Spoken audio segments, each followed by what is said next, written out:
All right, it's 3:30. Nope, we're shut down.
But let's get going. It's the Redevelopment Agency Board of Directors of Murray City. We were to begin at 3:30. It's 3:35, and here we go on Tuesday, October 21st, 2025. So I'd like to welcome everyone who's here. All the board is here with the exception of Paul Pickett and Scott Goodman. They are excused. So anyway, we'll get going. The first is the approval of minutes for September 16th, 2025. Are there any changes? Okay. No. Seeing none, I would No. appreciate I motion to A approve motion. I motion to approve the minutes for September 16th, 2025. I second it. second. All right, all in favor? Aye. Aye. Any opposed? Okay. Approval of minutes was approved. All right, number 2 is citizen comments. All citizen comments are limited to 3 minutes or less, and email comments will be entered into the meeting record. Okay, we're now open for citizen comments. Do we have any emails? No? Hold on. Okay. All right, we will now continue on to the first discussion item, which is discussion on the redevelopment agency of Murray City fund balances. Brenda Moore? Hello, Hello, you will be presenting. I Thank you. will be presenting. So we'll just go over these fund balances pretty quickly, just to kind of fill you in where everybody is and what's happening. These are the areas, you guys are all pretty familiar with them.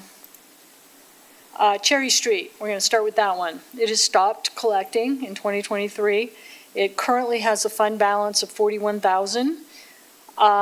In fiscal '26, provided that they do the stormwater retention pond on Jensen Lane, we will contribute the rest of that fund balance to the stormwater to help with that retention pond. And then we'll close out the area because they will have spent all their money and they're no longer collecting anything. So that is the plan for what's happening over at Cherry Street. East Vine, they collect until 2028. There is no low-income housing requirement. They got $49,000 in revenue last year. All of their infrastructure repayments are complete that they had when they put in the corner in this. I'm not sure exactly all of the stuff they did, but it had something to do with that corner. In fiscal '25, they did spend $129,000 for a portion of the Vine Street repaving project, which that won't need to be done for another 20 years again. And the area balance is $90,000.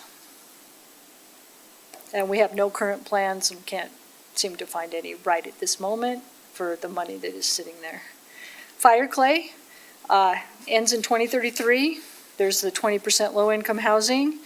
They collected $2 million in increment last year, reimbursed the school district 12% of that, or $237,000. 4 reimbursement agreements. They have a balance of $5.3 million, including accrued interest. The interest may not get paid off, but the original balances will be paid off before 2033. It does transfer funds to the wastewater fund for infrastructure repayment of $371,000 a year. That will conclude in 2033. I just did the math of how much they owe them. Low-income housing balance is $1.4 million, and the area balance unrestricted is $3.7 million. Central Business District, where we're standing, increment stops in 2034. We do have an option to extend it for 2 years. Right now, I would suggest not to. We have no projects that are going on that we need to extend it for that, repayments. Increment revenue was $1.1 million. We reimbursed the school district $400,000 per year. We've got the agreement with Rockworth to pay for the parking for $3 million. As the parking structure is built, that is when we will pay. We are paying the 2016 bond for property acquisition. It pays off as soon in 2034. Last transfer from the general fund for the land purchase for City Hall will be this year for $72,000. Their low-income housing balance is $1.5 million. They currently have an unrestricted deficit of $458,000. So the first $458,000 of any property sales, which I think the only one we're planning on selling right now is the old City Hall project. would bring the area balance to zero. That number at the end of '26 will be less, and it's gaining a little bit every year. Brenda, Yes, could you go back to the, let me see. Oh, I am not a whiz at this, yes. Let me just start it again and we'll get there.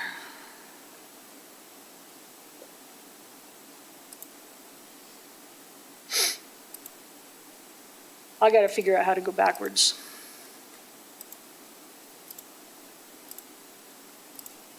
Okay, thank you.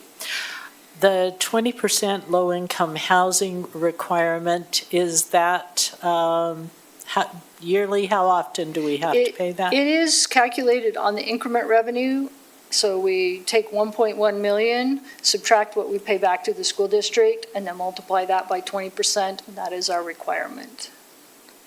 So it's every year that it's based on the amount of increment that we collect. Okay. And then Brenda, can you hear me? Mhm. Can you explain the reimbursement school district of 400,000 per year for those that are not aware of why we do that? We do that because the school district agreed to let us continue this back, because this RDA started in the early '70s. And so it expired, but nothing had really been accomplished, so they decided they wanted to continue it again until 2034. In order to get the school district to agree, we agreed to reimburse them $400,000 a year. It would have been a really good deal if 10 years ago we had redeveloped Block 1, because we would have been collecting a lot more in increment than we are now. Right now, the school district gives us about $409,000 in taxes, and we send them back $400,000. Okay, thank you. Thanks, Brenda. Smelter site, it stopped collection. It has no low-income housing balance. I did that on purpose. We spent it all last year, and it has an unrestricted fund balance of 2.7. Part of that, you have told the power department to change out their lights to LED. They're busy keeping the power on, so they haven't done that yet. So the smelter site hasn't reimbursed them.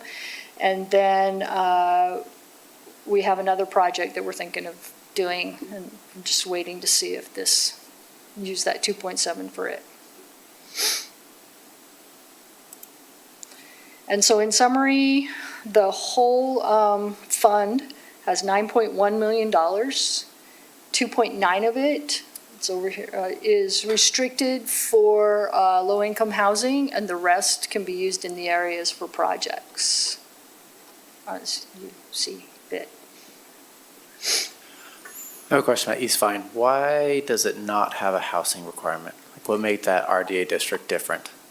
For one, I think it's size for one thing, and I think it came about, it might have come out about before they started requiring that on RDA areas, because it's 2028's when it expires, and everybody else is into the 2030s. So Okay. that's why I'm thinking, and it might have just been because it is so small that they didn't think anything would, it doesn't generate that much. If you look, it's 59,000 in revenue, and 10,000 of that is interest, so.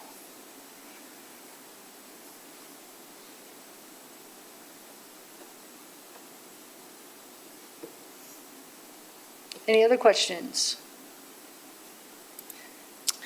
Any questions? And I From do the have a board? projected up here, if everything happened that we budgeted, which we know it won't, we would end up with 13 million next year. We do know in the CBD that Enbridge is going to replace the gas line or move that gas line without us having to reimburse them. So that's going to save us $1.5 million. Okay. Okay, if there are no further questions, then Where did my?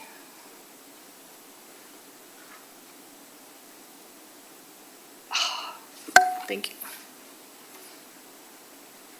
thank you, Brenda. Okay, we're at the second discussion item, which is a report from NeighborWorks Salt Lake on their current programs and activities in Murray City. NeighborWorks Salt Lake staff presenting.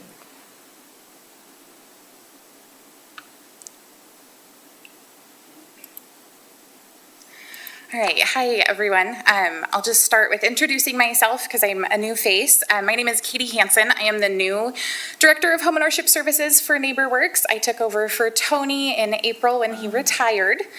And I've been with NeighborWorks, thank you. I've been with NeighborWorks for just shy of 3 years now. I started originally running the Matched Savings Program, and then I was the head of the Financial Education Department, and now I run our Lending and Financial Education Departments.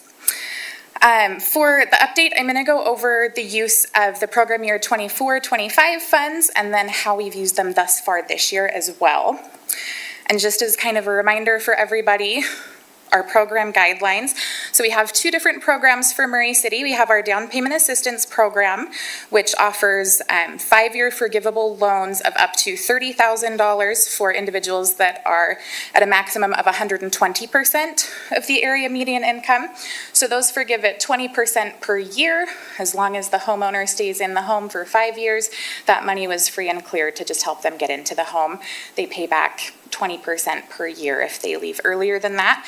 And then for our home repair grant program, that offers grants of up to $25,000 for homeowners to do primarily health and safety related repairs to their property. That's what we look for first, and then if there is any leftover award amount, they can use that for other updates. Those are just straight grants, so that funding goes directly to the contractor who is doing the work. Once it's done, it was, free and clear for the homeowner, and that goes up to 120% AMI as well. So starting with our down payment assistance program for the fiscal year 24-25, we had 9 down payment assistance loans that closed.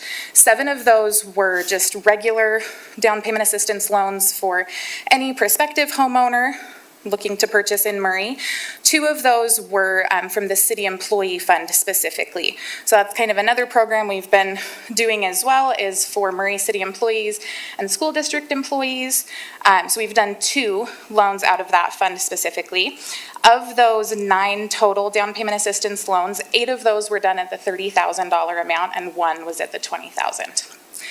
And with those, the facilitated amount was just over $2.5 million. So that is the investment into Murray City that would have been less or would not have been possible without the investment of these down payment assistance grants on behalf of Murray City and NeighborWorks.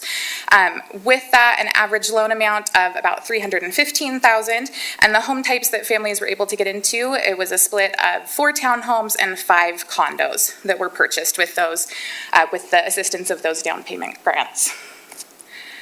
For our home repair program, for the same 24-25 program year, we had 4 grants that were completed. So that was a facilitated amount of just below $1.5 million, and an average home value of $396,000, just above that.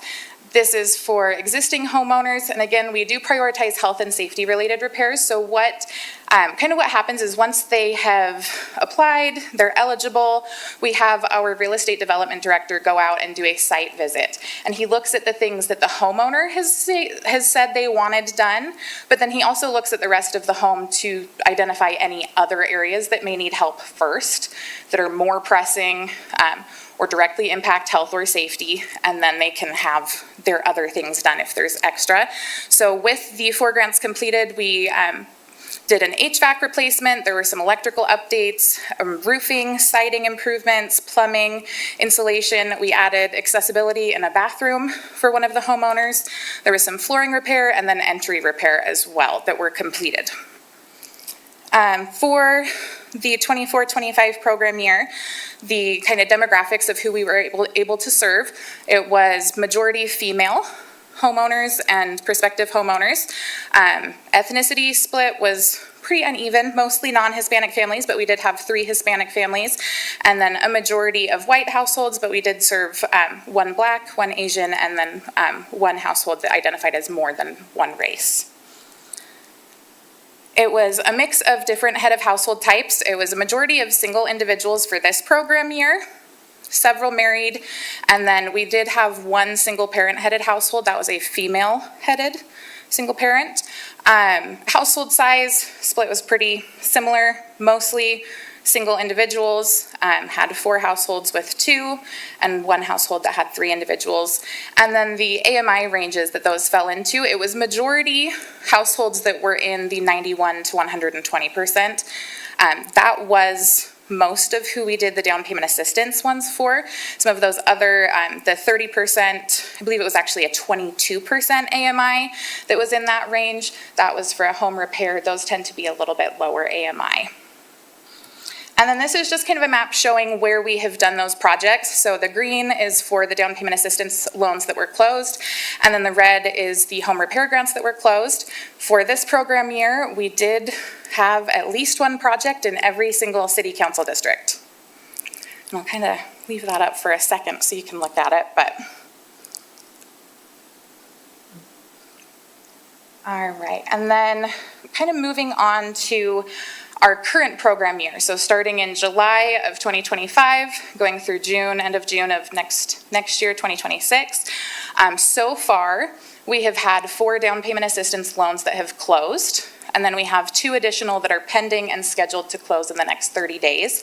5 of those were done at $30,000, and then 1 was done at $10,000. That was just the remaining little bit of funding that we had, and it was able to help somebody get into a home as well. So with the 4 that have closed, there is a facilitated amount of 1.6 million. Average loan amount has been $444,000, so up quite a bit from last year's average loan amount.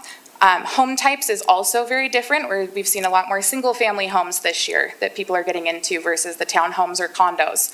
And then if those, or when those 2 down payment assistance loans that are pending close in the next month, that will be an additional $702,000 of facilitated dollars.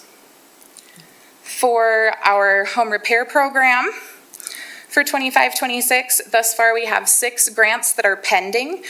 Those projects do just take a lot longer than the down payment assistance because they have to go and get 3 contractor bids. They have to get them set up to come out. There's multiple site inspections. It's just a longer process. So we have 6 that are in process. Several have already gotten the contractor bids, have been awarded the funds, and construction has started. There's, I think, 3 others that are still working on getting the contractor bids.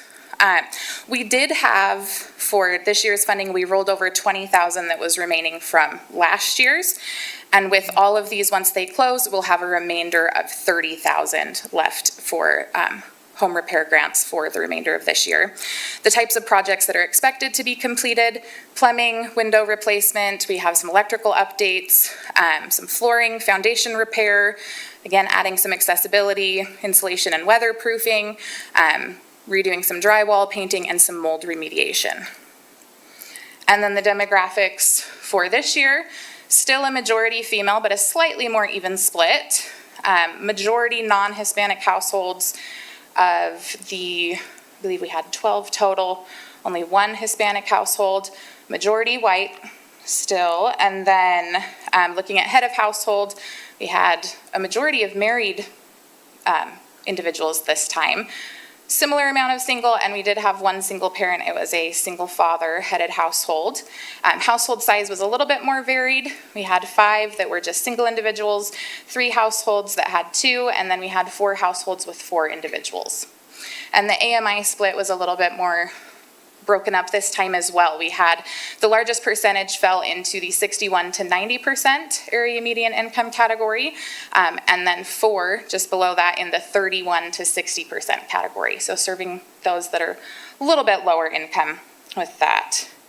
And then this is just the map for this year. We've got in the green down payment assistance that's closed, in the blue the 2 that are pending and scheduled to close in the next 30 days, and then the home repair grants that we have in process right now. I think we're just missing 1 in Council District 1. There was 1 that was just on the other side of the 5400 South there. So as kind of a summary for those 2 program years, we will have a total of 17 down payment loans loans or grants closed, home repair grants as well, and then 8 pending, so a total of 13 down payment loans, 4 home repair grants that have closed, and then the 2 pending and the 6 repair grants pending.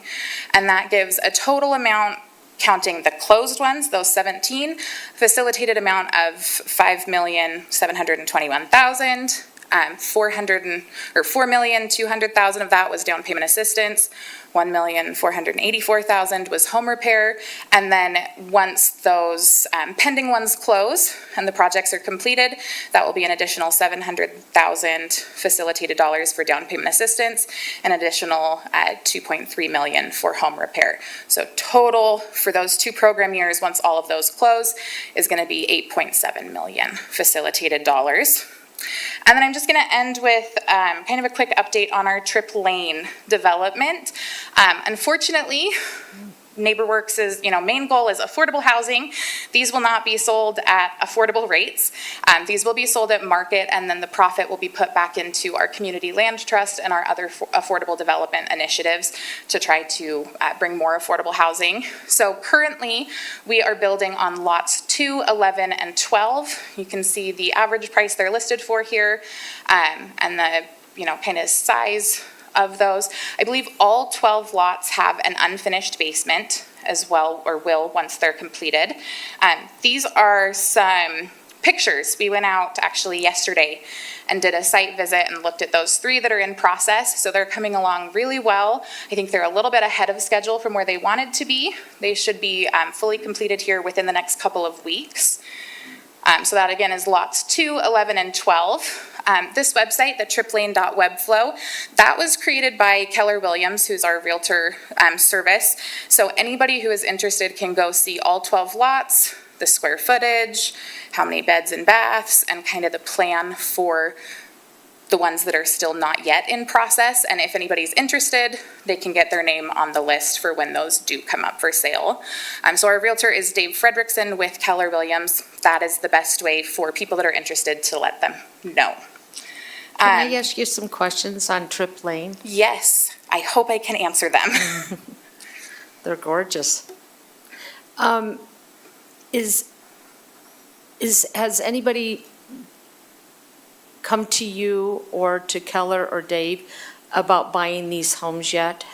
Yes, we have a lot of interest. I believe, and it's been a couple of weeks since I got an update, but I think we had like over 60 inquiries on them so far. On these homes? Mm-hmm. And what about the other lots that haven't been built on yet? Those I'm not sure. I know that that website is relatively new, so I don't have an update on those other lots, but I know we get calls about just that development as a whole regularly. Okay. And then this is just the next ones that we plan to work on. So currently we're already under contract and have the permits ready for lots 1, 3, and 10. And the plan is to try to get the footings and foundations in place before the ground freezes this winter. So we'll get started on those relatively quickly. And just as a note, for kudos to Murray City, our real estate development director, Dave Foster, said that it has been a breeze working to get the permits with Murray City compared to Salt Lake City. He said it's been the easiest thing. So good job on that. But that is really kind of all the updates. We have one event coming up on November 6th. We have Rake Your Heart Out. That's our annual fall service project where we go and rake yards and do yard cleanup for those that may not be able to do it themselves or that could just use a little bit of assistance. So we are currently still taking both volunteer teams and homes that may need the assistance. So if anybody is aware of anybody in the community, any of your neighbors or anyone you know that may be able to use that, you can direct them to NeighborWorks, or you can even put in a request on their behalf to have their home, to have people come by and rake their yard on November 6th. We will be closing those applications, I think, in the next week or so, but we'll still be taking those. So yeah, let everybody know. I think right now we have one home in Murray that has requested their yard be cleaned up, and I know it's a pretty good size yard, and they said they have a lot of trees, but we would love to have more homes in Murray that need to be done as well. And then, yeah, if there's any final questions. Any other questions for Katie? I have one, sorry. Okay. On the down payment assistant loans, what's your fund balance from the funds that we've allocated already? For this program year, 0. We have used all 200,000. That one grant was 10,000, and that's going to close in the next 30 days. And then we had one that was at 30 that finished up the last of that. So I would just encourage the board that we consider evaluating this at our next RDA meeting, of allocating more funds for it. Yeah, we've started a wait list of calls that we've gotten since we awarded that last amount. So it's definitely a need for having additional people. Definitely want to move to Murray, and especially this year, we've seen a much bigger shift towards the single-family homes and to larger family sizes, using that funding to get into homes here in Murray. Okay. Anything else? Thank you. Thank you. It's nice to meet you and, You as well. Thank you. yes. Okay, we don't have any time left, but Elvon, would you come up to we have a question about Yeah. an update for the T Rose. Yes. Yeah, so I have spoken with the contractor who's working with T Rose Diner, and there's not too many updates at this time. So after speaking with them, they are working with T Rose Diner on completing the building layout, so on the design for that and the plans. So they're working together on that, and in the meantime, the city will be clarifying some of the requirements with the contractor so that they can get those into the plans. But right now, that's where they're at. They're finalizing those building layout plans. Any before- idea when they'll actually break ground, or They do didn't give whatever me they- any estimated time frame on that. they don't have one? Not at this time. But we're going to continue to follow up with them as we clarify requirements and can just continue the effort of speaking with them. Okay, we would appreciate having another update. Great. Okay. We will. Thank you, Alvon. Yeah. If there's nothing from the board, then we are adjourned.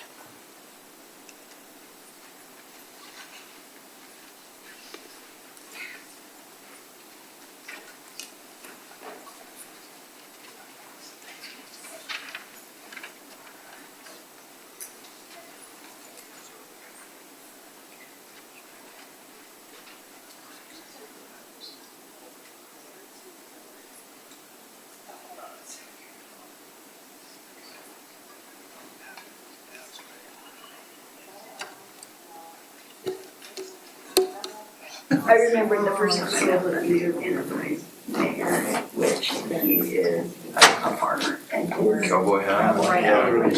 Yeah. I mean, it was pretty impressive. It was like, I'm sure it was like $1,000 hat. It was a good looking hat. It was, I won't forget. 20 gallon hat. Yeah, it was pretty impressive.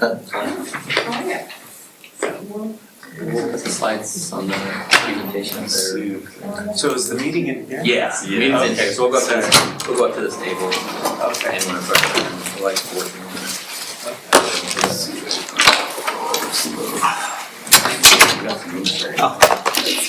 I guess. I said Cole wants to call in. What's that? Yeah, that was my fault. So I grabbed your phone. It's you, Lamps. Sorry, he just told me. Okay. So I don't need this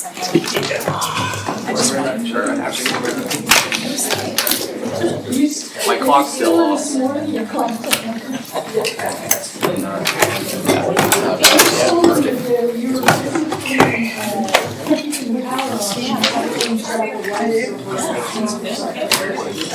Yes, that's exactly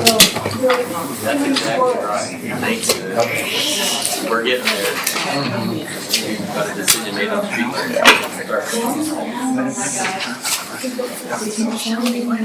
We're working on that. You might have, did you get a new one up yet?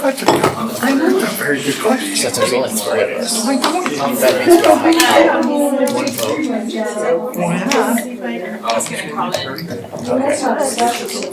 No, that's.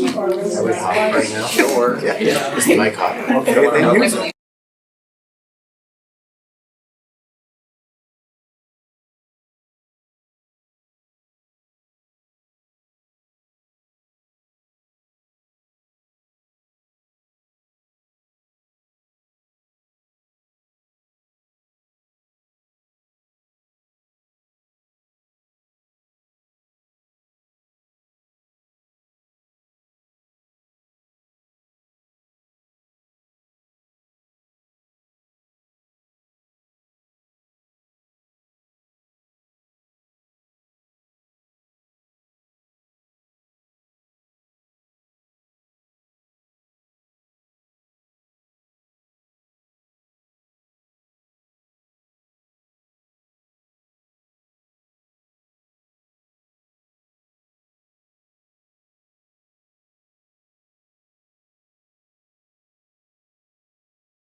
You're live. Okay.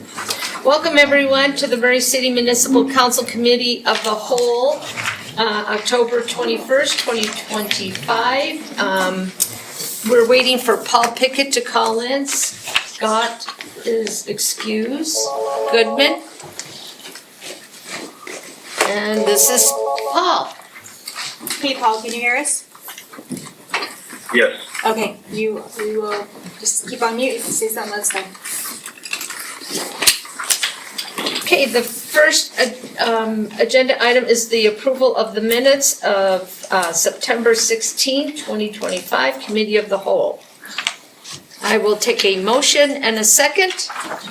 I'll make a motion to approve the minutes for the Committee of the Whole, September 16th, 2025. I'll second. Okay, we have a motion by Diane Turner and a second by Adam Hawk. All in favor, say aye. Aye. Okay, thank you. Any opposed? Seeing that there's none, the minutes are approved. Our first agenda item is the Murray Senior Recreation Center report by our fabulous Hal Luke is presenting. Hey, Hal. Hi, Hal. Today.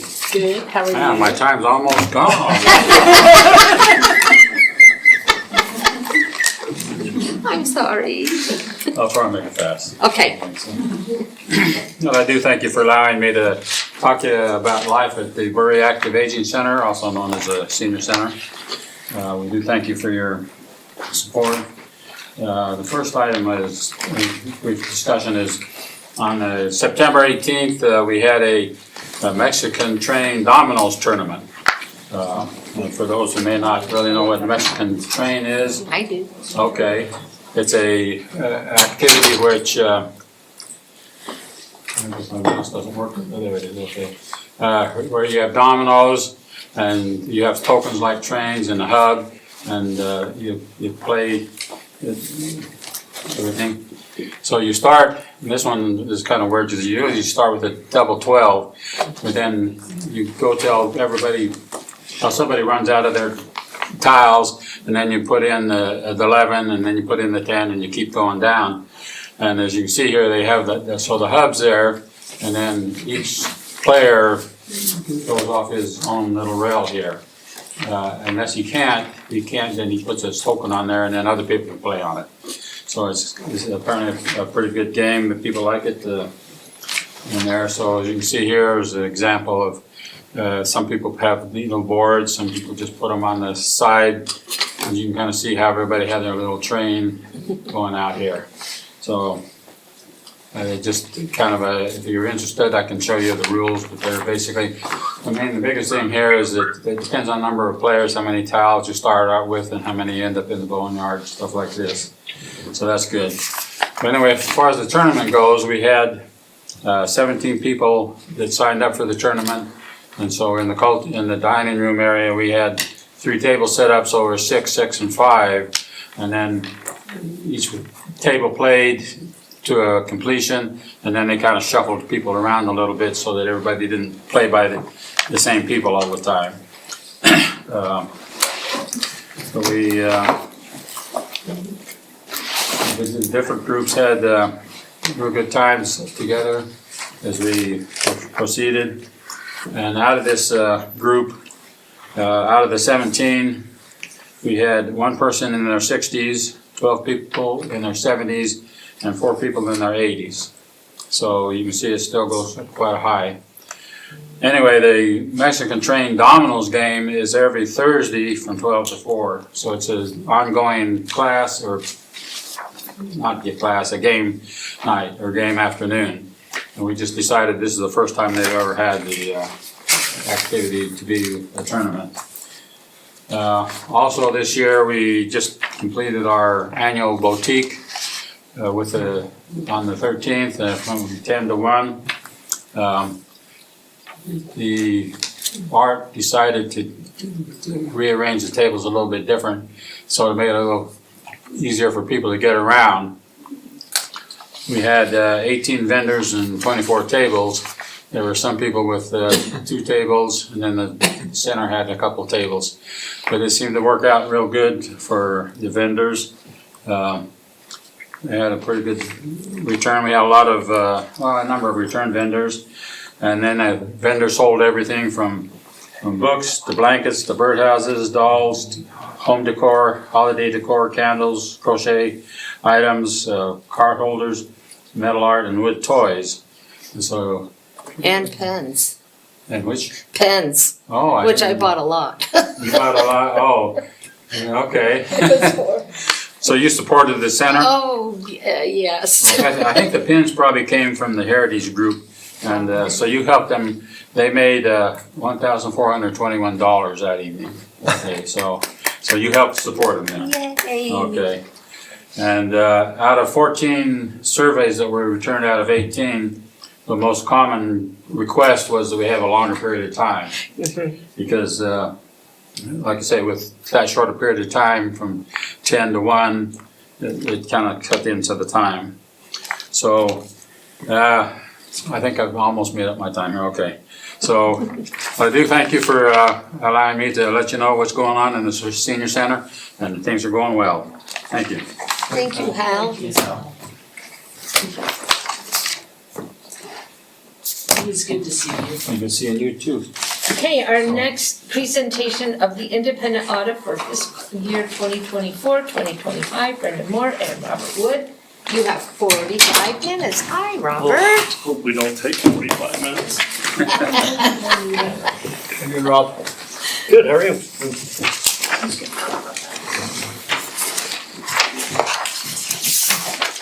Thank you.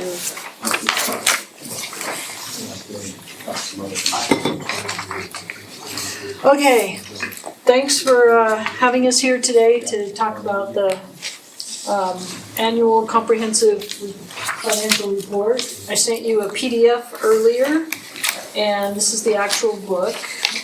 If you want, I can put up pages, but I didn't prepare a PowerPoint. We're gonna let Rob kind of go through his audit and what he found and or didn't find. And then we'll go from there. Pleasure to be with you again. I can't believe we're already here. This time goes faster every year. What are we doing? I blink and it's like you should be preparing your budget and we're doing an audit again. Pleasure to be with you. Your staff was wonderful. The administration here at the city, wonderful. Always a pleasure to work with the people here. They do a great job. In fact, I'd like to solicit if I could take Brenda and Emily with me and continue to do some of my audits. Some of the other cities need a little more tender love and care. But really pleasure to work with your staff. They care about the finances of the city. They want to make sure they get it right, and they pay attention to detail, which is appreciative on our end as independent auditors for the city. I had a chance to interview several people throughout the city on whether there's issues and so forth that's taken place. We have 1 or 2 recommendations maybe that we made. We can walk through this report, but maybe I'd ask, what is it that you would like to hear about What are some of your thoughts before we just go in and, I mean, we can cover, there's 141 pages and we have 42 more minutes. Read it page at a time. Everyone will take a turn to read. Let's do a robin round. What should we know? Yeah. What do you think we need to know? Okay, first off, well, this kind of introduction on this one, so on pages 9 through 13, or 9 through 12, that's our independent audit report. So on the financial statements, we made a few minor corrections, and I think Brenda handed those journal entries out. Some of them were based on information the city received after the point that we started in the second week in September. So some of those journal entries would have already been done, but they didn't have the data to do it. But on our audit opinion, we call this an unmodified opinion. I also refer to it as a clean opinion. It's the best opinion that we as an independent firm can give your organization. So we don't feel there's any material misstatements within the financial statements. We feel they're fairly presented in retrospect to your entity-wide statements. Up front, which is treating everything like a business, you're designed into governmental activities, business activities, and then you also have your governmental funds, your proprietary funds, your internal service funds, budget to actual, and there's a bunch of stuff in here. So we feel that this book is fairly presented in accordance with generally accepted accounting principles. In a nutshell, so best opinion that we can give you. We did find as we were doing some of our test work, we do confirmation test work with your outside parties, State Tax Commission, Department of Transportation, the state, the county for property taxes, PTI, State Treasurer's Office for your PTIF funds, Sport and Asset Management Company for your investments. So we involve a lot of people to say, hey, based on your records, what do you show Murray should have as far as assets or revenues or stuff like that? And if we find any discrepancies, we research and say, is it fault on Murray's side or is it fault on the entity who gave us the confirmation? We'll know, like when you have a credit union, sometimes I cringe sending a confirmation to a credit union because they get the balance right about 10% of the time. Usually it's they confirm it the day they get it. Probably one of the biggest items that we found is we did some digging this year on the police seizures. So the police have an evidence room, and obviously it's behind two locked doors and in a safe room and so forth. So good controls and whatnot that's going over that. But we were just curious as to how those procedures were done, how the stuff is maintained, and what happens when the cases are adjudicated or dismissed or what takes place. That is the one recommendation, I think, verbally that we have for the city is to work on a better communication, not only between finance and police department, but how those cases get resolved on a more timely basis. I think the police department, and this might be just staffing type issues, is they just don't have enough staff always to manage that type of stuff. Sometimes they're 3 or 4 years looking at cases behind the fact. Whereas if you have that communication up front, you can resolve. It's like if it got adjudicated, what did the court case decide to do? How much gets sent to the state? Does it go to the county? Does it go back to the people we took it from? Is it forfeited to the city? It's just following those and having that communication between the finance department, who does all the checks, because the police department can't do it, and how the funds are maintained and the cases are monitored. So he's talking about the cash that comes in as evidence that then gets deposited into our bank accounts? Correct. Just the cash. Just the cash. The other stuff is their stuff. So they've got good procedures, multiple individuals involved in the process. We just notice how long are we keeping some of those liabilities on our books that maybe should have already been sent to other places. Is really kind of what we're noticing, and it's not just a problem here. I'm finding that we started to take that to all of my cities that have their own police departments, so it's not just Murray City. We're making this recommendation because we do about 19 to 20 of these. You get some good experience. If we notice something, a problem in one area, we darn well look at the rest of our entities to say, could this be a problem at your area? And we can share best practices among all those different entities that we do that are of similar nature. Brenda works, I think, with a lot of them. They've got a little committee that meets once a month or once every other month to talk about what's working, what's not working, what do you see coming up, and so forth. So I like the communication that's going on with some of these cities down here in the south portion, middle and south portion of the state. So that's good, now that we're aware of it, we can. Well, yeah, they had a meeting today with the treasurer and Emily and the people that are doing it, and they're working on procedures, and it will be all taken care of by this time next year, or probably in the next month or so. And then the procedures will be going, and it will be better. Clean up the old stuff, but as far as I said, well, before it gets old, if it's been dismissed, adjudicated, whatever, however it's been dismissed, how can we implement and follow those procedures to close out the case in year one, rather than wait for years 3 or 4 when it's so old, and that's when they're reviewing some of the cases. So we've just made recommendations, look at that list a little bit longer. It kind of goes in line with, you collect bonds from developers, individuals or companies that are wanting to do various projects. For things, engineer's office requires usually a bond for some of those stuff. You want to cut into the street, you want to do a subdivision or whatnot. Sometimes those bonds tend to stay on the books, maybe because they didn't do something that inspections come up and say, well, you need to do this, you need to replace this sidewalk, or whatever the engineers or inspectors kind of come up with on what they need to do. Sometimes those bonds are held on. So it's like, well, do we maintain liabilities on our books for 10, 15, 20 years?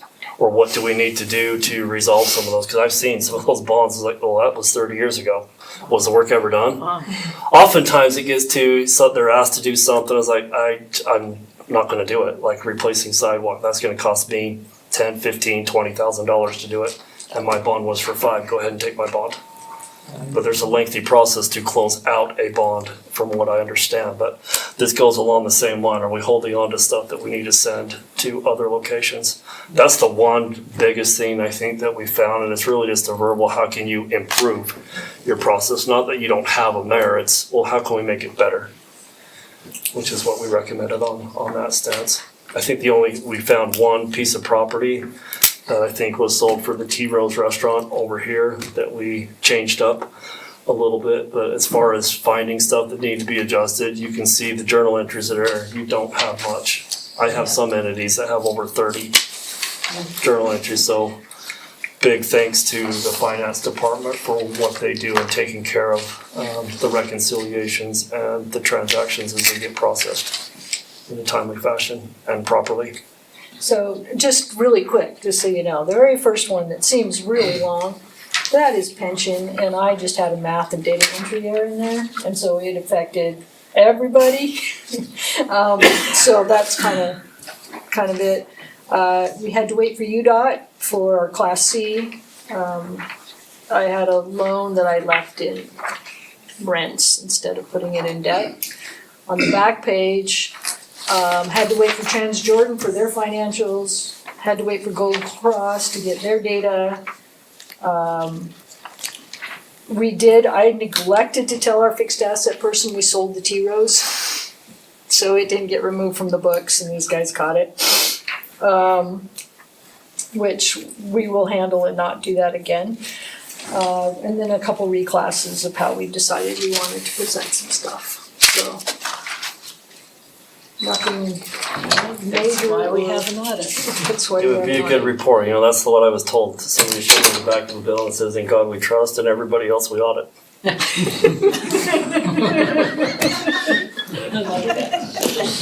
So that's why we're here, doing our job.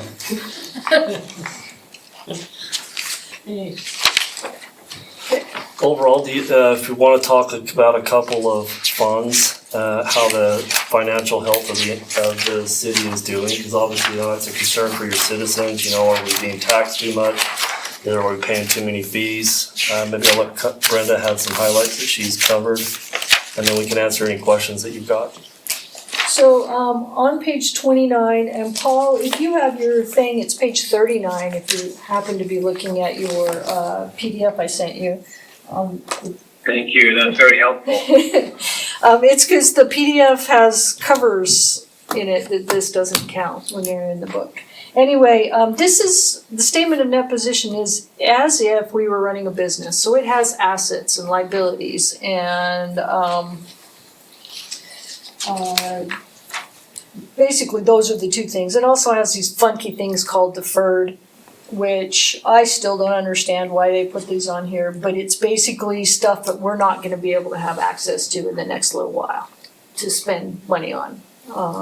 It mostly has to do with pension and then with property taxes, because we have on our books a receivable for property taxes we will not collect until December.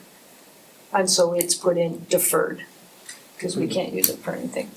Our net position, it increased, the unrestricted net position is $67 million for the governmental activities. A lot of that, that is in the general fund, and then the others have some unrestricted. You can see what they're restricted for, and we have net positions in capital, which is our capital assets. On the back of that page, on page 30, there is a statement of activities. This is where our monies come from and where they go. And in the governmental activities, it's broken down by general government. That would be basically what's happening in City Hall. Public safety, streets and public improvements, parks and rec, and then debt service, the interest. And business type activities, those are our utilities.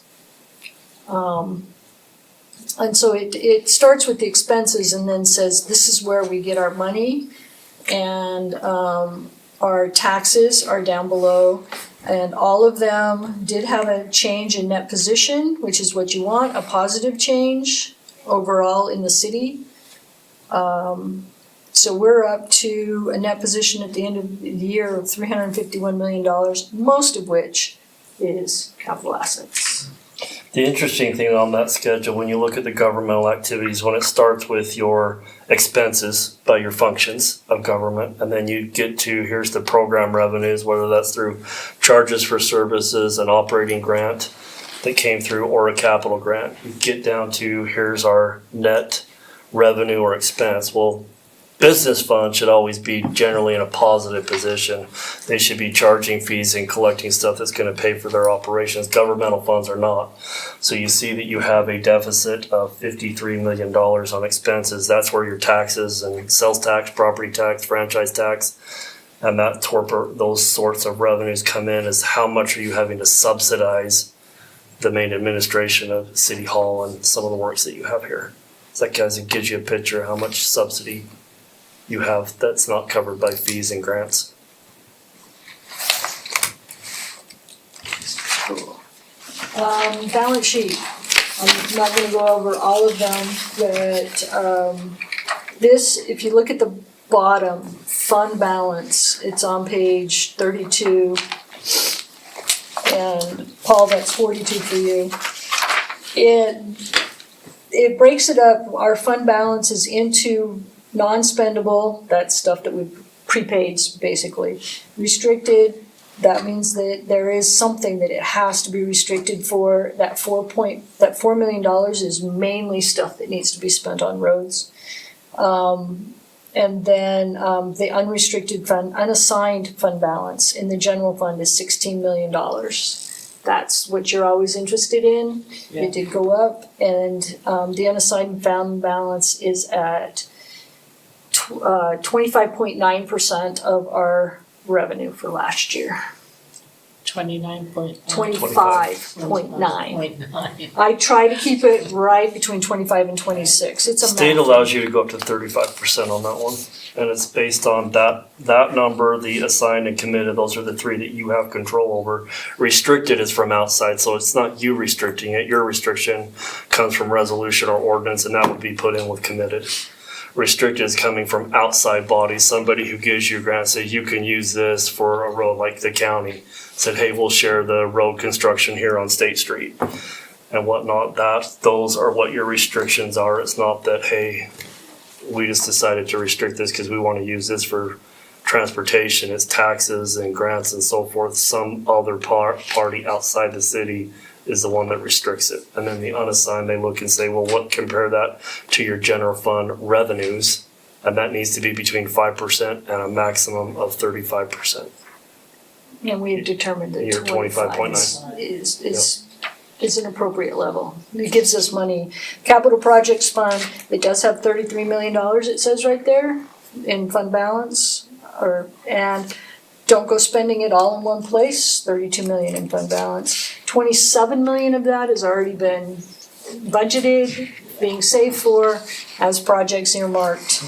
And then the other 3 or 4, we get to decide what to do next year. Everybody generated fund balance last year except for the capital projects fund, which is designed to spend their money. And so it did. It spent a bunch of money doing maintenance, small equipment, $15 million on capital projects of various kinds. If we go to how your enterprise funds are doing, or proprietary funds, or I would call them utilities, most of them. They all, actually, let's go to page 42. I like to talk about their change in net position, which for you all is 52 right now. The change in net position on all of these funds is positive. That's what we need. After 2 years of negative, the power fund, it says $80,000 there of positive. If you look up above in their operating income loss, this is their revenues over their operating expenses. If you look at them all, they are even more positive. They were at $2.6 million last year. And then, so then you come down and the transfers out is basically capital that they put in and transfers out, drops them down to 80,000. There was also pension. Pension is a totally book entry that we do every year, based on accruals and estimates by the URS. So we put pension changes in here every year. The pension change this year cost, on paper, an increase in wages for the power fund of $500,000. So without that, they would have had a net change in position of $580,000. It's purely paper. The others had smaller ones that went into there. It doesn't affect the general fund because we don't have liabilities per se. Yeah, so what Brenda's indicating on that one, that is just an allocation. So you are a member of the Utah Retirement System along with many governmental entities here in the state. The state Utah Retirement System manages all the pensions basically here in the state. And what that means is URS is really mostly funded. I mean, compared to other states, we're at 92 to 98+%. If you're in the firefighter system, you're 110 or whatever percent. They're more than funded. They create a net pension asset technically in their system. This one, what happens is when GASB 68 came out years ago, it required all organizations, not just the pension system, but all organization to pick up their proportionate share of any assets and or deficits. So we call them net pension liability. And that's what she's talking about here. Those ebb and flow each year depending on market fluctuations and how much you contribute. So one of the things that we test for the state is, are you making and enrolling people in the Utah retirement systems in a timely manner and making your contribution payments every other payroll? Or I guess, sorry, every payroll. So every 2 weeks you make a contribution to URS. So happy to report, you don't have any exceptions in that. You're doing what URS and the percentages that have been allocated for the employees' retirements, you're making all those contribution payments. This is just indicating the system as a whole has some deficits or positives if you're in the firefighter public safety system. But overall, we recognize that on the statements, and that's what she's talking about is, hey, sometimes there's an increase, sometimes there's a decrease, but it's severely just a paper entry, not cash that went out the door. Yeah, if you go back a page and look, there is a pension liability, net pension liability, and go clear across, gotta find it. It's $2 million for the enterprise funds, but that's purely paper. I'll never have to write a check for that. I don't know if you have any other questions. We've got the notes to the financial statements. If you ever need to go to sleep, go ahead and read those. Actually, it's quite interesting, some of the things that we are involved in. You almost said entertaining. Yeah, interesting. It is entertaining. I It spent is a lot of time on those notes. Yeah, We I spend a know. lot of time proofing these notes. But it does have all of our assets, all of our liabilities, how we do our accounting, what the different pension things are, what's happened since since June 30th. We did instigate GASB 101 compensated absences, so we have a little bit more debt on our books for compensated absences, but nothing serious. Nobody cares about those either. When you start looking at people will take their vacations or they won't. They'll get paid in the future with current money. The other good news is on page 95, which Paul is 107. All of our entities did not spend more for expenses than their budget. So these statements back here go line by line, fund by fund, and they all stayed within their budget. And revenue was more, at least for the general fund, than I had budgeted. So these kind of show you by area what the original final budget was, actuals, and then the variance. And most of the change in fund balance down at the bottom, or the excess revenues over expenses, anything we did got transferred to the capital projects fund. Redevelopment agencies the same way, library fund, don't panic when you see they didn't collect all their property taxes, that's normal. Not everybody pays property taxes when they're due, they end up paying them later when they're about to go to sell, mostly developers. They tend to be a little bit late. But we will collect all of the stuff that we haven't. And then my favorite part of this whole book, and I know it's Emily's because she's the one who does it, is the statistics in the back. Because this is the one place where you see multiple years of activity. 10 years actually. 10 years of activity on most things, or we compare now to 10 years ago. Tax collections, tax rates, the top 10 employers, the top 10 property taxpayers, the top 20 sales taxpayers. Of course, there are no names for sales tax, because we cannot divulge that according to rules from the State Tax Commission. So, anybody have any questions? Why is that? Why won't they let that out? Is it Because it's an privacy? easy thing to do the math to figure out how much they are selling. That's the majority of it. Usually confidentiality purposes, not 'Cause- analyzing what businesses are doing. I mean, you have a general sense of what businesses are successful, which ones aren't, but it's not to publish their information so that everybody can see it.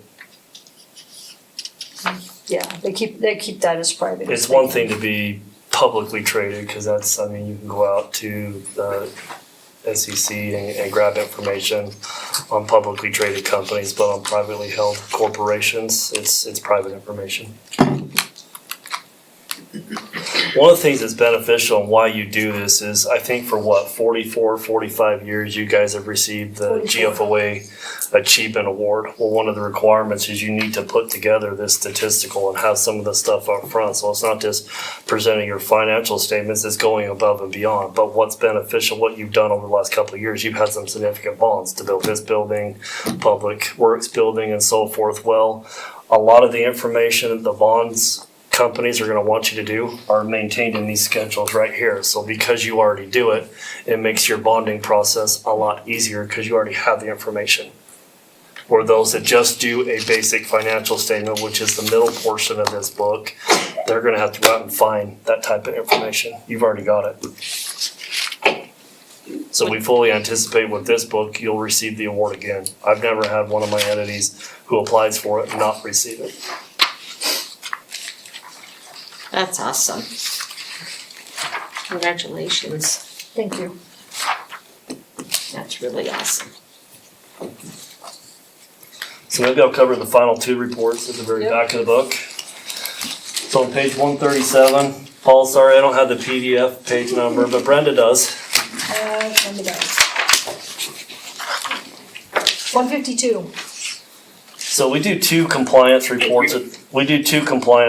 They're not an opinion, it's just the first one is your compliance with government auditing standards. Really, from this standpoint, we look at your internal controls, we look at your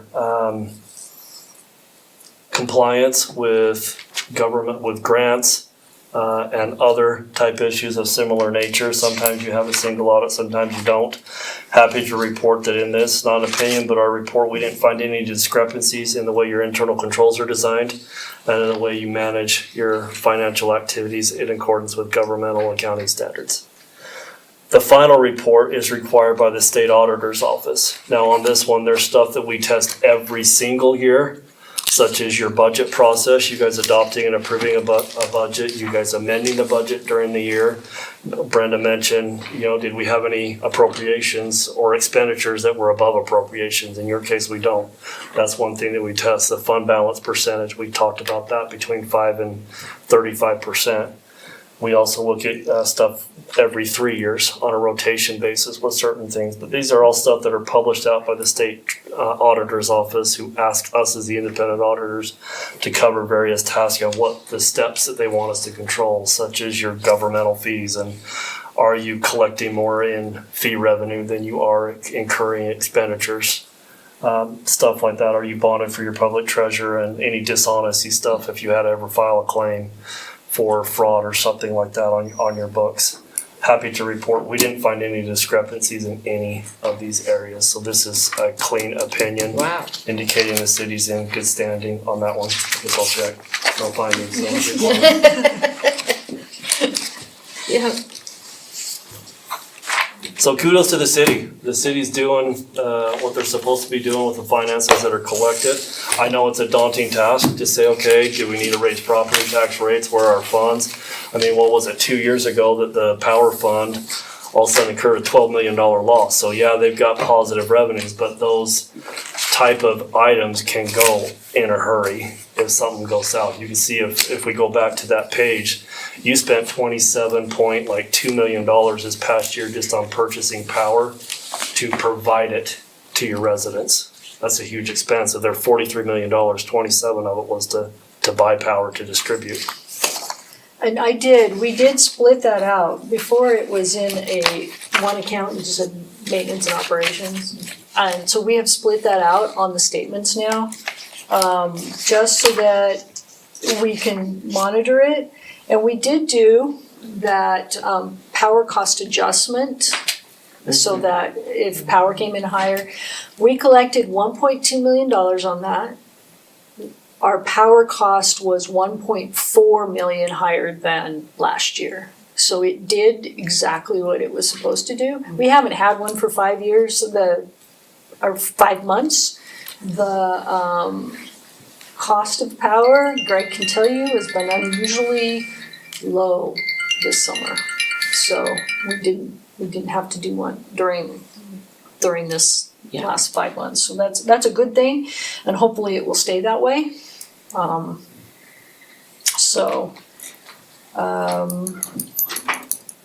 than that, I think unless you have any more questions, I hit the parts that I wanted to make sure you were aware of. Oh, by the way, the golf fund is now like $2.2 million positive, and so in 2027, we will not be giving them any more money out of the CIP fund. Yay. And They how can- many years was that? It took about 5, That's great. which is fine. I mean, Yeah. it Oh, yeah. needed to. Yeah. They needed to buy that sprinkling system. And the golf course looks fabulous, and they needed to buy the carts. The carts are paid for. Yay. And they promised me they're not gonna go get new ones for another 2 years, so. Cause that's what they sold me when they said, let's go with the lithium batteries or Gotta get whatever John they to put that in writing. Paul, do you have any questions?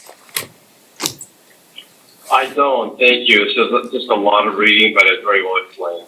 Yeah, and please feel free to stop by the office anytime you guys want, and I'll discuss anything you want with it. It's, it's a really good book and really good news on all of this. That's good. Thank you. Thank you. Thank you. Thank you. Yeah. Appreciate you. Take care. Thank you. Thank you. Okay, our next discussion is on partnering with the Murray City Downtown District, Jen Keegan-Lynn and Adam Puck, presenting with 30 minutes. It's more Jen than me. Well, okay, then just Jen Keegan-Lynn and not Adam Puck. I brought a guest, Chelsea Gautier with Utah Main Street. Oh, Chelsea.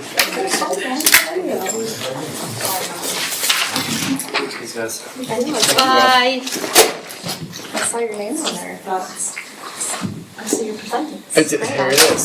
So this is Jen, and she's in charge. There's my presentation, everybody. All right, yeah, go for it. Well, we're back. Obviously, you guys have heard about this program a lot from me so far, and I thought it was really important to bring Chelsea here with Utah Main Street, especially where it's a discussion, and I'm sure you have a lot of questions for her, and understanding even a little bit more about the program at the state level, and why I think it's important to bring it to Murray. Continue with Murray. Since it's a discussion, are there certain questions that you guys have for us? And if you really want, I can print out a binder full of a bunch of our things. I didn't want to plot too much on your page. Walk me through, there are 4 objectives to the program. Will you just walk us through what are the 4 areas that you focus on in the mainstream learning? Am I right, it's 4? Sure. So, if you all have probably heard before, our program, Utah Main Street, is housed under the State Historic Preservation Office. And so we are the official statewide coordinating program of the national nonprofit Main Street Can America. we stop you for a minute? We No. need, did you say no? I said, oh no. Oh. Did I mess it up? No, we just have to welcome our council member, Scott Goodman at 447. Thank you. Perfect. So as I was saying, we are under the State Historic Preservation Office doing preservation-based economic development for downtowns and small business areas. We are the statewide coordinating program of the national nonprofit Main Street America, who's been doing this work across the country for almost 50 years. I think it's 48 right now. They began in 1977. We all deploy what is known as the 4-point approach. So that is economic vitality, design, promotion, and organization.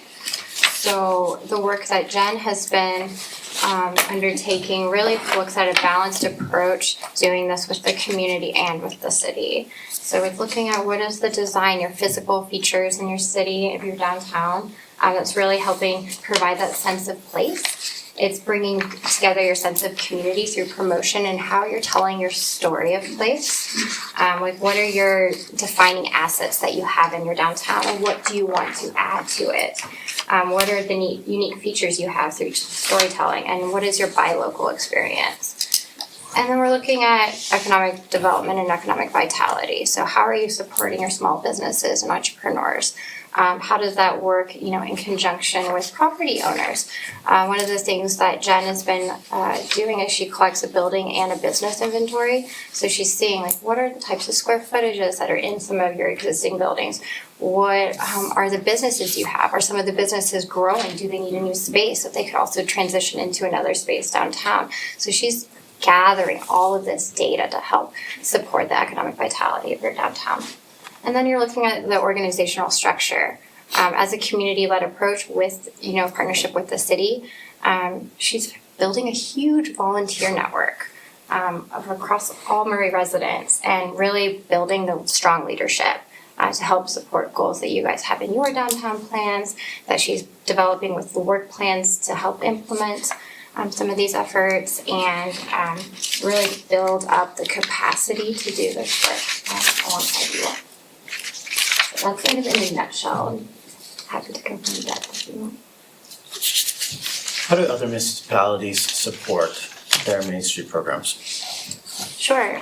Some are doing it on a part-time basis. Currently, if they're under 5,000 in population, Main Street America recommends a part-time paid position. If they're over 5,000, they're looking at, supporting full-time paid position. That's to get the fully accredited Tier 3 is what we're known as.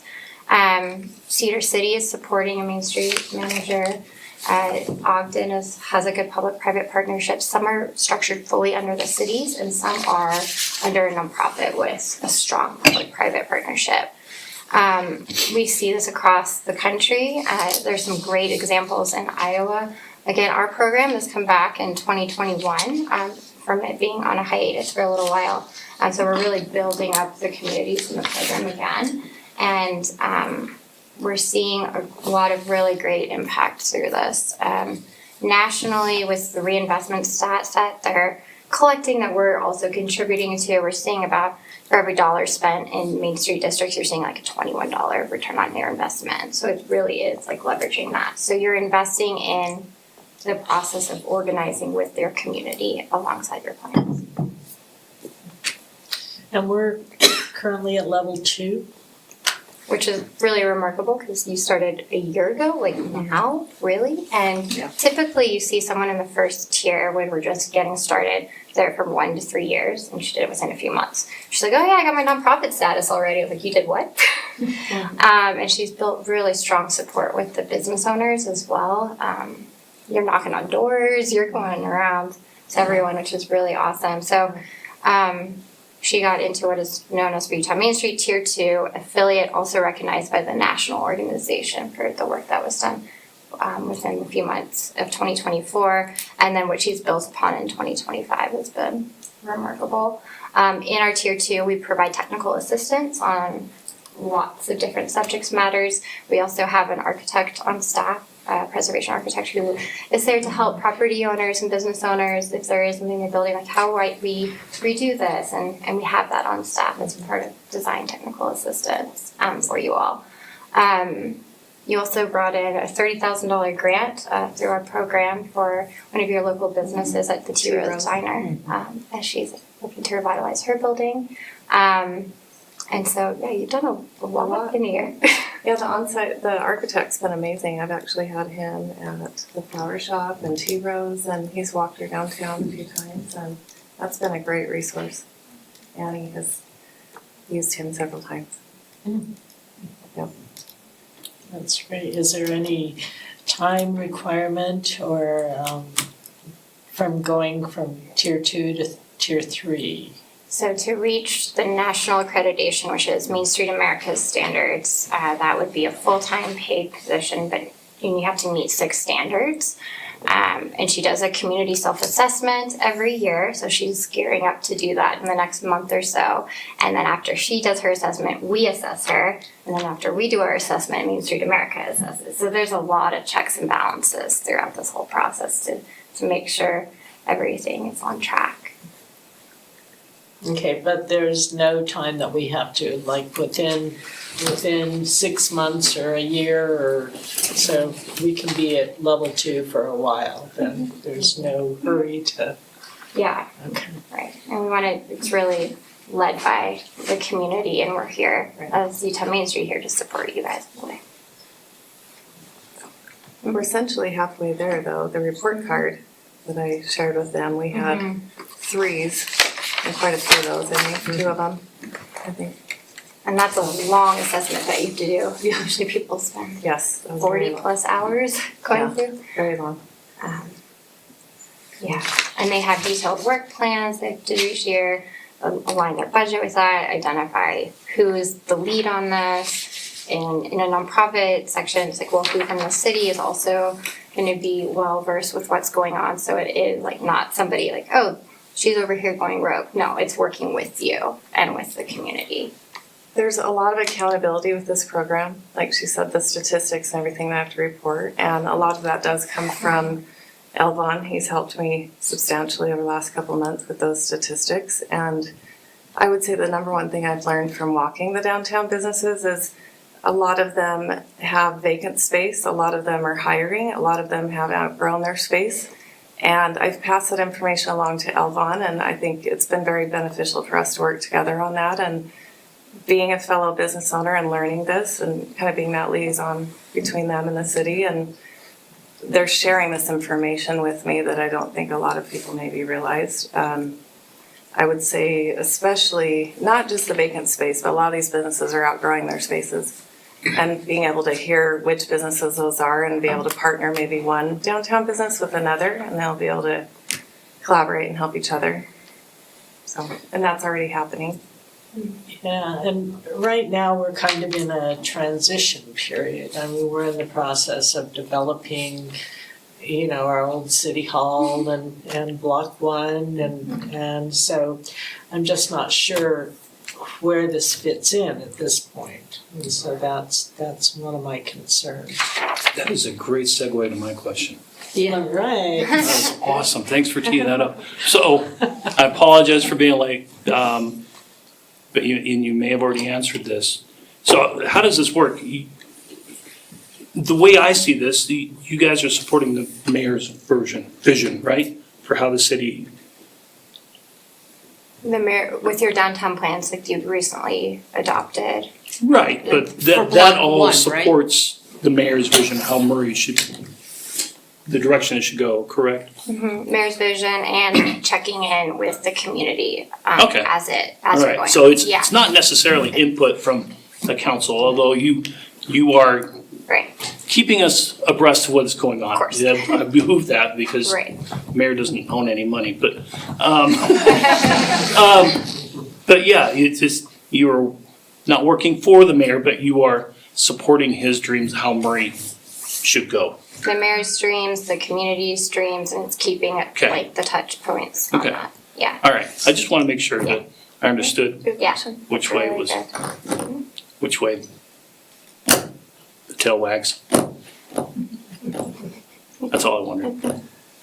And your second bullet point, the design, I don't know if we have, as a council, have even talked about a design. Preserve, enhance the look, feel of historic downtown Murray. I don't, have we even had that conversation as a council? Did the form-based code do that? Yeah, well, I guess, Yeah, we have the I code. think it's our the form-based code. basic code in addition to the area plan we have for block 1, like this west area of State Street. We still have to do one for the east side, but we do have the area plan for this. Well, and specifically celebrating historic character, creating an inviting, inclusive atmosphere, public spaces. Like that all kind of falls under design. And also with design, you're looking at how you're having banners really celebrating your community's character on, you know, your light poles, and are there kiosks that are around that are saying, hey, these events are happening downtown, and really building that community atmosphere. So it's your physical design of your streetscapes, your building, you know, your planters, and how other things are, you know, Are there sandwich board signs that show businesses that may be around the corner? Is there wayfinding implemented? So you know what's downtown, but you have tracks over here. You have a bunch of neighborhoods on, the east side of state. And how is that all bringing people into your downtown to spend money and to live, work, play, all of those things? And even the historic signs. So I've spent a lot of time at Jenkins Soap. They feel often kind of left out. And they've expressed interest in having a sign in front of their building that says, "Welcome to Historic Downtown Murray." And it starts at their building. And that incorporates them into downtown. Even walking around some of these businesses that have, or some. And not Dave Murray, Well, Dave Murray Music, they. 80 years. 8 years, yeah. They Yeah. haven't expressed anything necessarily, but Jenkins Soap has specifically mentioned that they feel kind of left out. And so walking around talking to these businesses, even some of them would love, the historic plaques on their buildings. Some have them, some don't. Just little things like that. That falls under design as well. Oh, okay. That recognition. So how does this fit in with the form-based code that we already have in place? I haven't had a look at the Yeah. form-based code recently. Good question. It's It's a great read. Yeah. It is. I'm an urban planner through grad school, so I'm like, ooh, codes, like, here we go. Yeah, I think that's part of the discussion too, because this has never been like my idea. It's like we all getting on the same page and making sure that it does follow everything that you want it to collectively. So Right, so it's not just the mayor's. yeah, it's not, and it's not mine. That's the thing.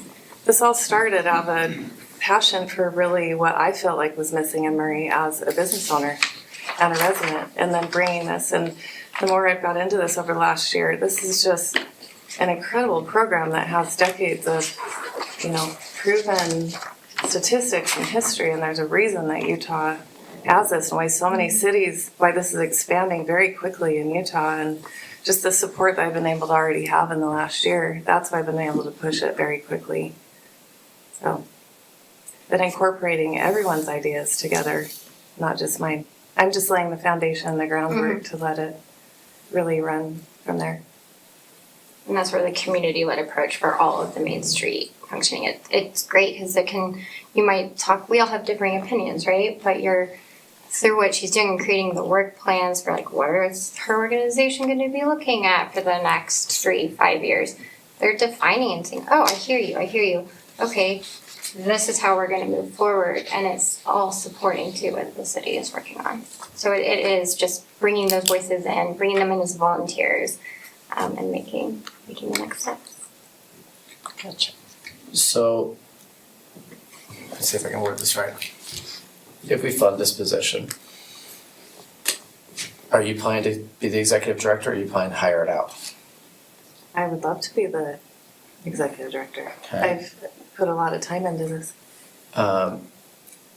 3 years down the road, you get burned out, what safeguards are there that the momentum's still there and we're not just funding an empty position now?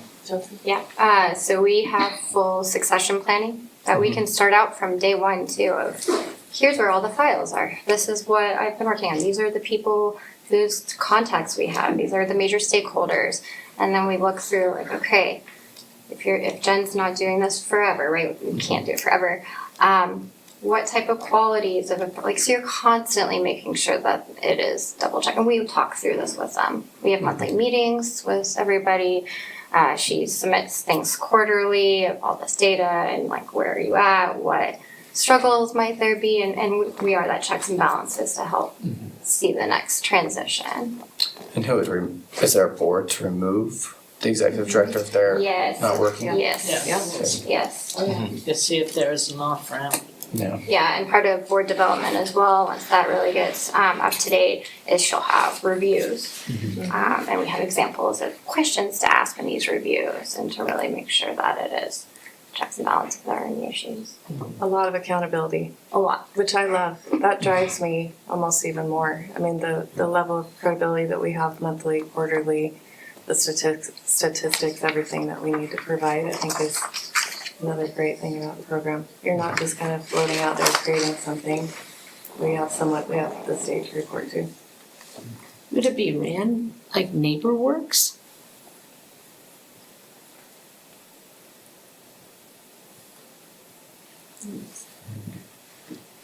I don't know NeighborWorks enough, well enough to answer that. Like their setup. Yeah. Where we just give money and they come and report?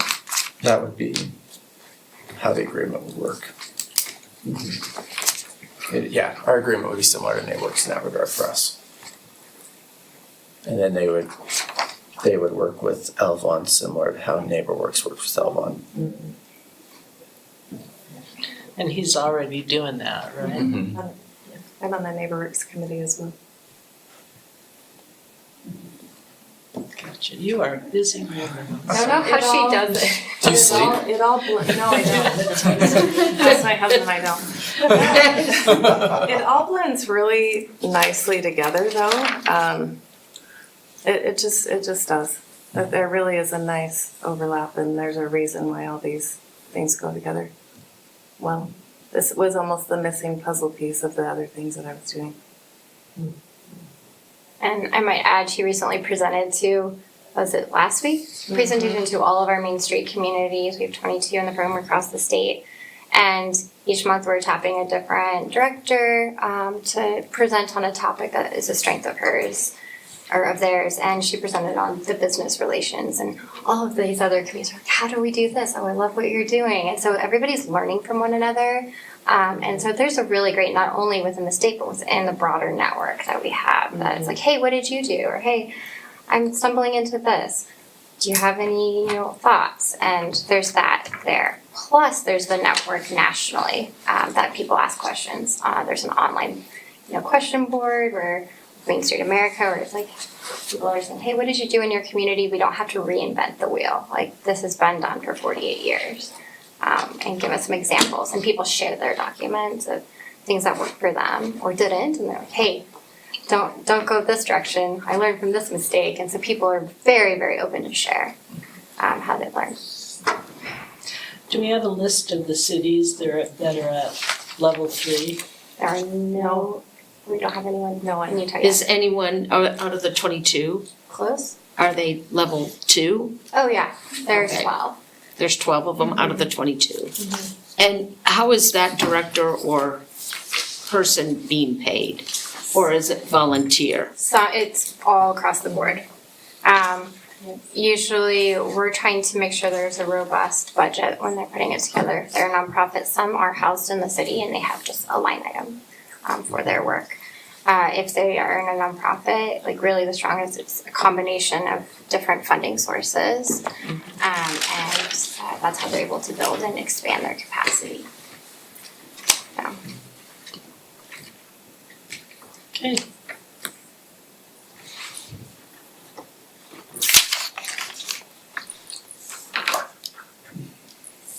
Do you have examples of good news stories where this program has impacted a city in a way that has benefited them? And the inverse of that, where cities have this is the worst thing we've ever done. I can't believe we did this. I have not heard that one. Okay, that's good. I mean, it has to be asked, but I mean, are there good news stories? And if you don't know anything right now, that's Yeah, cool. and I'm happy to provide some to you. Where it's like, oh, okay, that's pretty cool. Yeah, and And the list of the 22 cities? yeah. And how they're And how they're, participating, how yeah. they're funding, what are they doing? Unless, I was gonna ask that too. yeah, to see I'd the like other to cities. see that. I'm writing it down. The list is on the website, but the other Yeah. stuff isn't, so Okay. I can give you the list of the other stuff. Thanks. Good questions.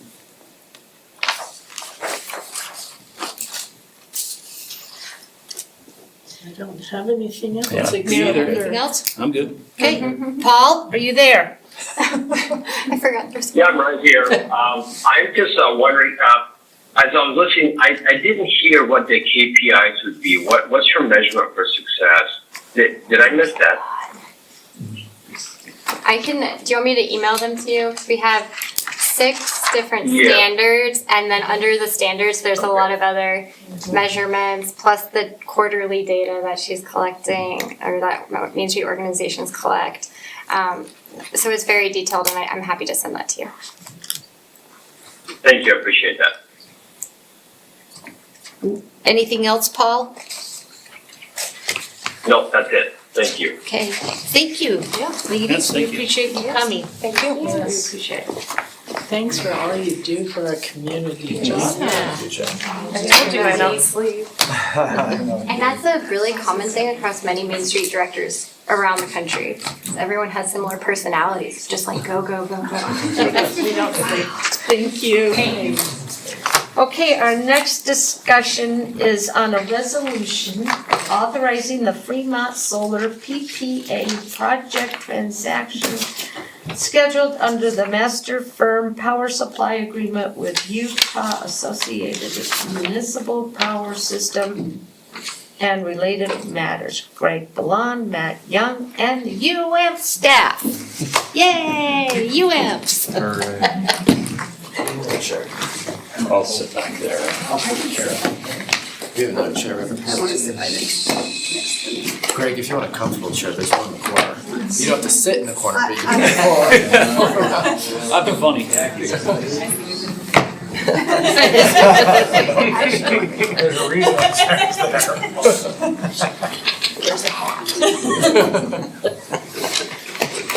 Well, thanks for having us. Would you like to introduce I everyone? sure will. Okay. So we've got Jackie Coombs from UAMPS, Matt Hastings from, Jackie, what's your official title? Managing Director of Member Relations. And we know what Jackie does, right? Mhm. Matt Hastings, what's your title? Assistant General Manager. That's what I thought. So, okay, we have 2 excellent members of UAMPS here to help answer any questions, and they're gonna put a presentation together for us to just review and look at the Fremont Solar.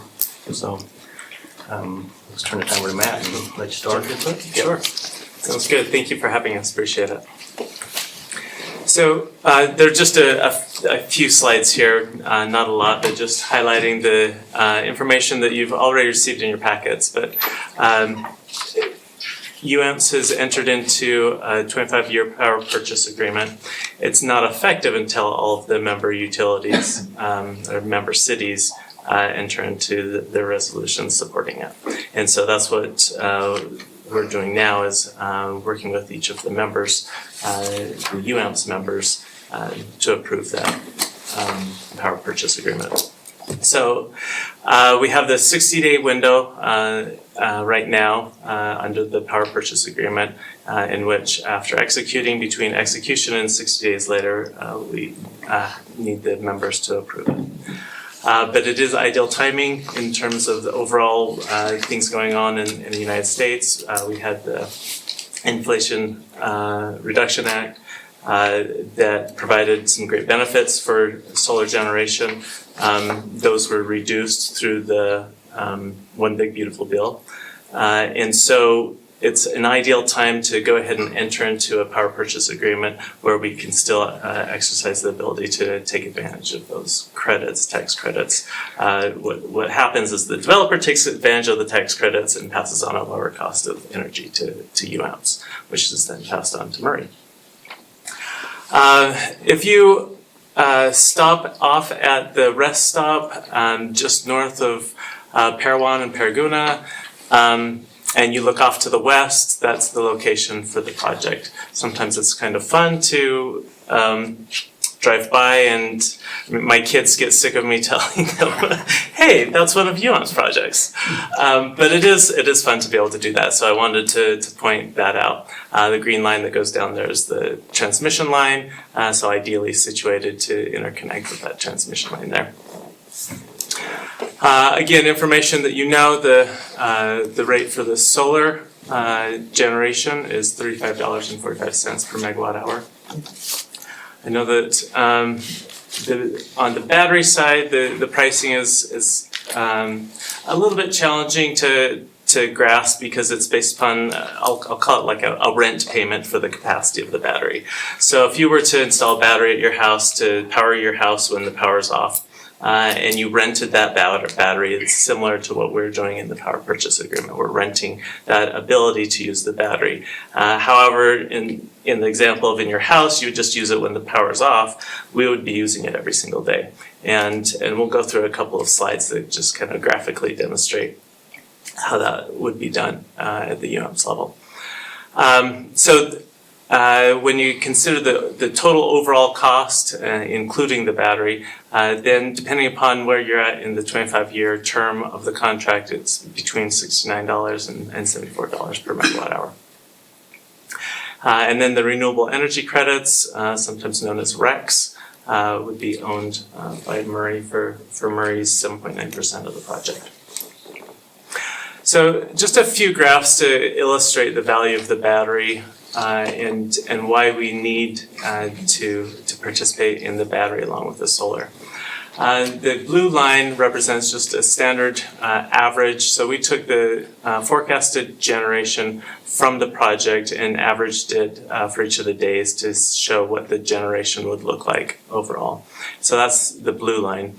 The red columns indicate the generation that would go onto the grid, and the green columns represent the generation that would go into the battery. And this is, again, on average. It's not a specific day, but just showing kind of on average what it looks like. So then, adding on to the previous graph, we have the line in yellow, and that's showing the discharge of the battery. So all energy that is accumulated from the green columns would then be released.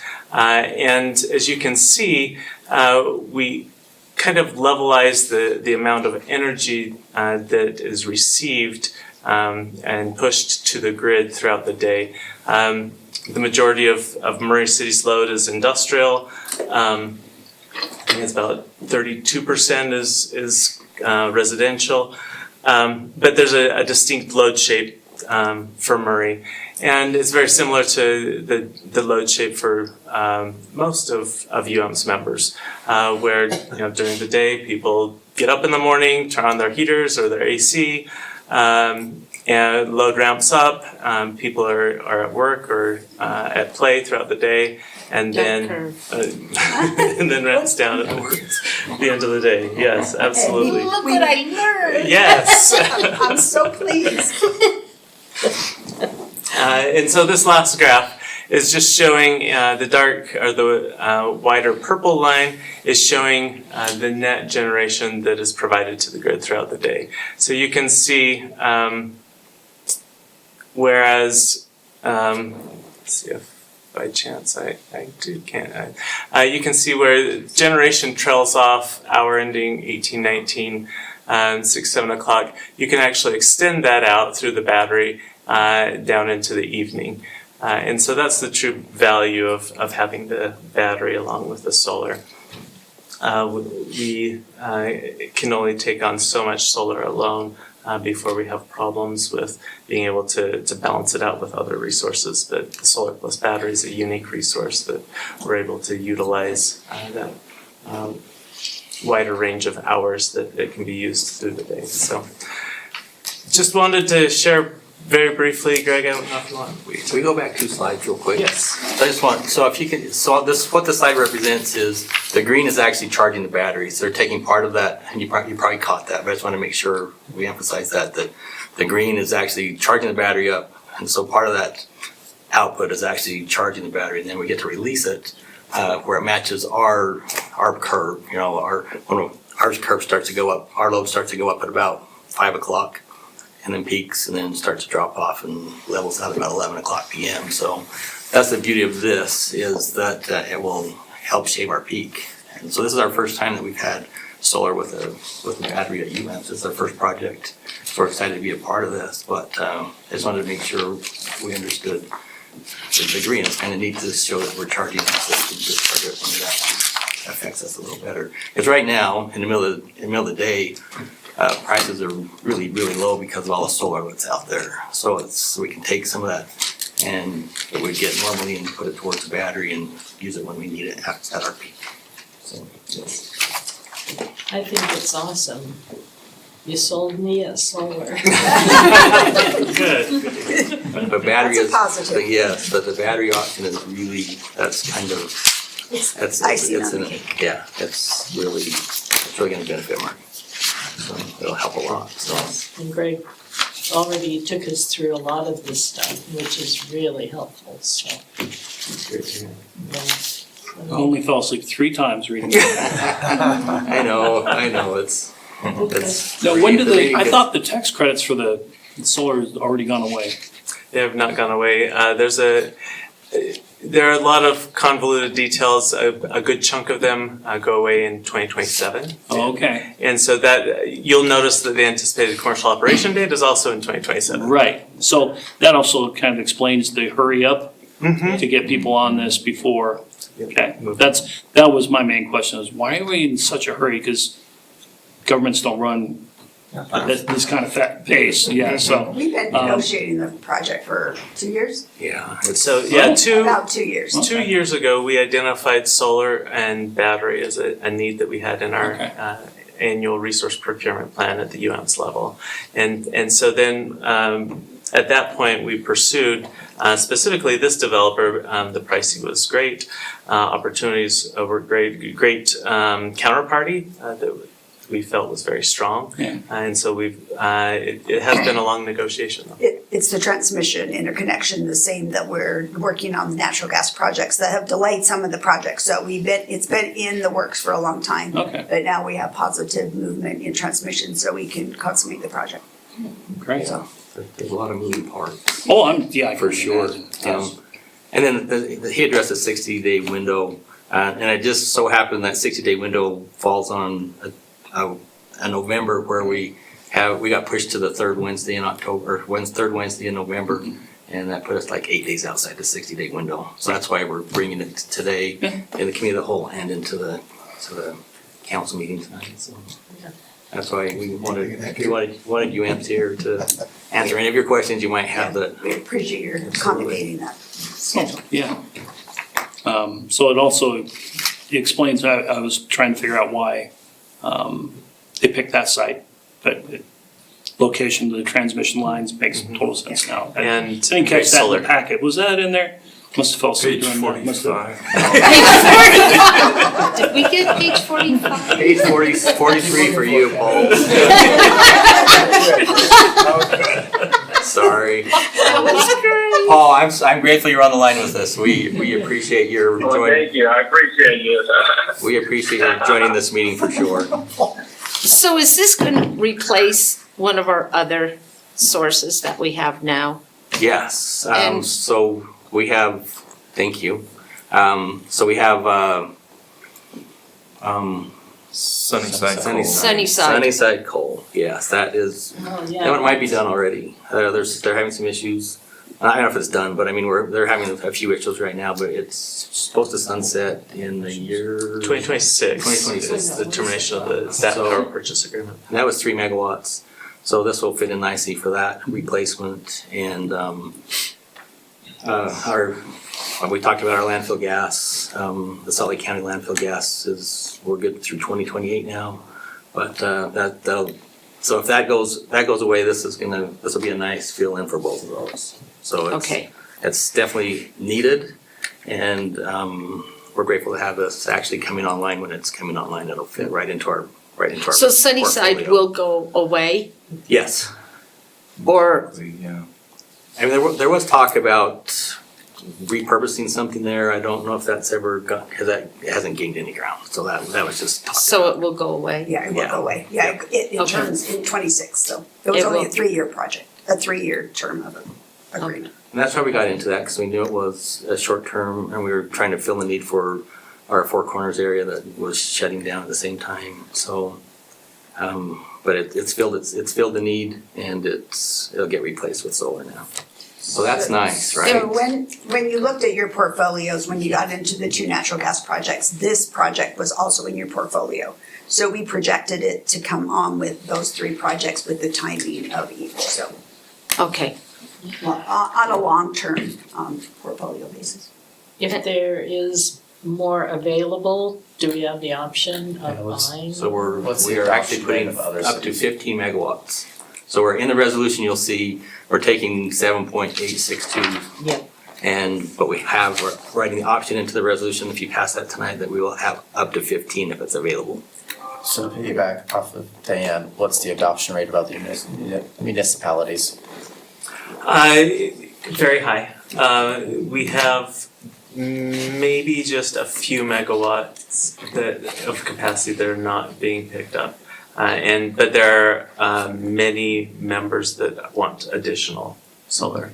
And so the likelihood of getting much more is low. It would be a small amount of additional. Yeah, we still do have one member that indicated they were going down. They haven't approved yet, so it depends on getting it through their governance. But the 60 days is important, because if we don't have council approval, then you'd have to go back to council, which would make it even tighter. So that's why we're giving you the ability to go up to a number, and then we'll prorate it against everyone who's asked for additional, and then you'll get a new transaction schedule. The resolution allows Greg to sign that transaction schedule if it doesn't increase, so. And we would keep you in the loop on that for sure. So- Unless, you say that the mayor has to sign, sometimes the mayor has to sign. The mayor might have to sign. And how will this look for the residents and businesses? The good thing about this is that, and the pricing, I think is amazing. That fits right into, our wholesale price and costs, especially for a renewable resource. The battery, to me, it's just, it's less expensive than our other landfills right now. So it's a really good price for this type of energy, solar. It fits really well. It's just gonna blend right in there, and it's gonna be a hiccup. So, When I was reading your packet that we got, I was very interested in what environmental and educational benefits are included. It includes delivery of all renewable energy credits to Correct. members. yes, that comes to us. So we get all of the renewable attributes, which we call RECs. Yep. So we get to take those and we'll end up reselling those to someone that might need them. So that'll be a benefit as well. So that'll be a plus. And I think Plus they're doing a scholarship. And then the I scholarship thought that was- program is included 10,000 Yeah. year for high school seniors from UAMPS. So you'll see in our annual report this year, it's still solar, which you didn't participate in.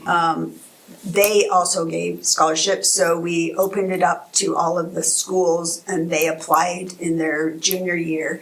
And we gave 8 scholarships of $2,500 to 8 in those projects. So we'll most likely pattern it like that. So we open it to the school, allow them to put it in, the executive committee vets them, and then we'll award them. So it was a great program. We got a lot more applications for scholarships than we anticipated.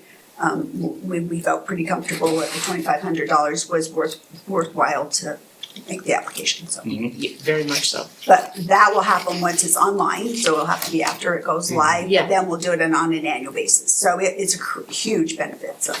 We have a previous teacher right here that's very, Well. very, loves, Well, I'm I've glad you caught that though. That's a, Well, I that was just had back there some, a ways. I just had some So thank children you. that got denied some scholarship. We won't get into that, but I saw scholarship and it was, Yeah. and that's money for the parents. Right, well, and Because the parents don't have to pay for that And it only amount. will allow the members participating in this project, cities, to qualify for it. Right.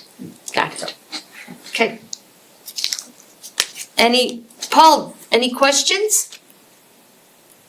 No, I'm excitable to have a renewable resource replace coal, to be honest with you. I think it's a great idea. It's costly, so it's great. So thank you.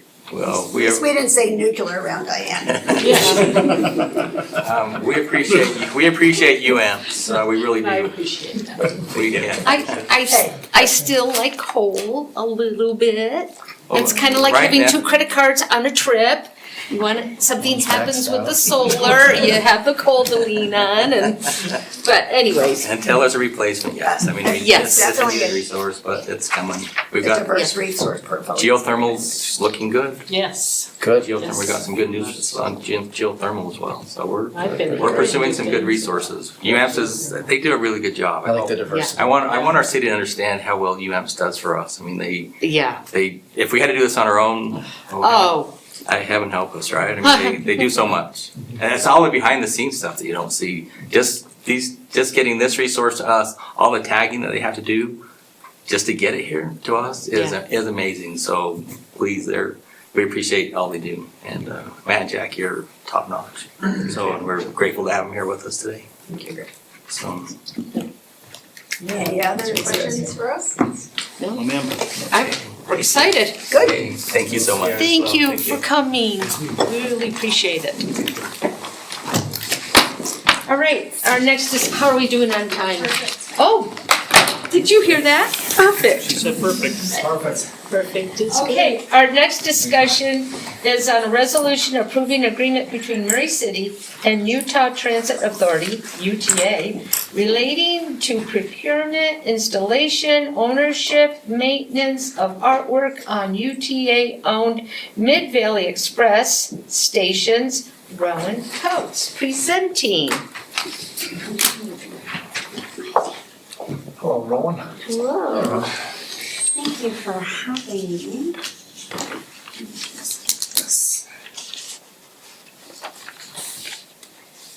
Okay, so last year, UTA received funding to put in this whole new bus line. And 4 of those stops go through Murray. And part of that funding did not include art or beautification. And so we want to work with UTA to make these bus stations pretty and represent Murray. We have 4 stations. They're Murray Boulevard, northbound and southbound, and Murray Central, northbound and southbound, that we are wanting to put art on. So this is the first piece of art. 2 of the last 2 that I'll show you are for 2-bay stations. This is a 1-bay station. The artist's name is Paul Heath. He was picked by the Arts Advisory Board, and they approved his art. I think it's gorgeous. We've got the Is that tile or is it paint? I believe it's paint. It's gonna go on to the it's gonna be like vinyl on glass. Okay. Because the UTA bus stations they've got glass backing. Right. And so it'll be a vinyl layer on the glass. So is that one panel or are they different panels? So this for whole each? picture is one panel. Oh, wow. So this is one bay, is what UTA calls it, is a bay. Oh. And so this is the freeway interchange, the smelter, the railroad, the power department. Oh, that's cool. And so this is the first piece. Oh, look, there's a smokestack back there. The second piece features, and this is another single bay. So it has City Hall, the amphitheater, the mountains, the hospital, and they highlighted a lot of different areas in Murray. So this is an example of a 2-bay that we'd be putting up. So this is the Jordan River Parkway. And so you can kind of see how there's a split in the middle for the 2-bay, the longer bus stations. So the Jordan Parkway, and then the final one is Wheeler Farm. Oh. So we highlighted a lot of Murray's key features. And the art board really loved this artist. They were the ones that found him and approved him. Are there foxes over there, Diane? Oh, yes. There sure are. Wow, and turtles? Well, I don't know about the turtles. I do know the foxes. Wow, that is so cool. Yeah, we're really happy with the art. UTA will be installing. All we would be paying is fabrication costs, which is a little over $4,000. Do you know when that's gonna happen? They're hoping the start of next year, I believe, to get final everything finalized. Could you let us know when that? Yeah, for sure. Oh, I just love that. That is Yeah. so cool. And so we're really happy with the art that was chosen.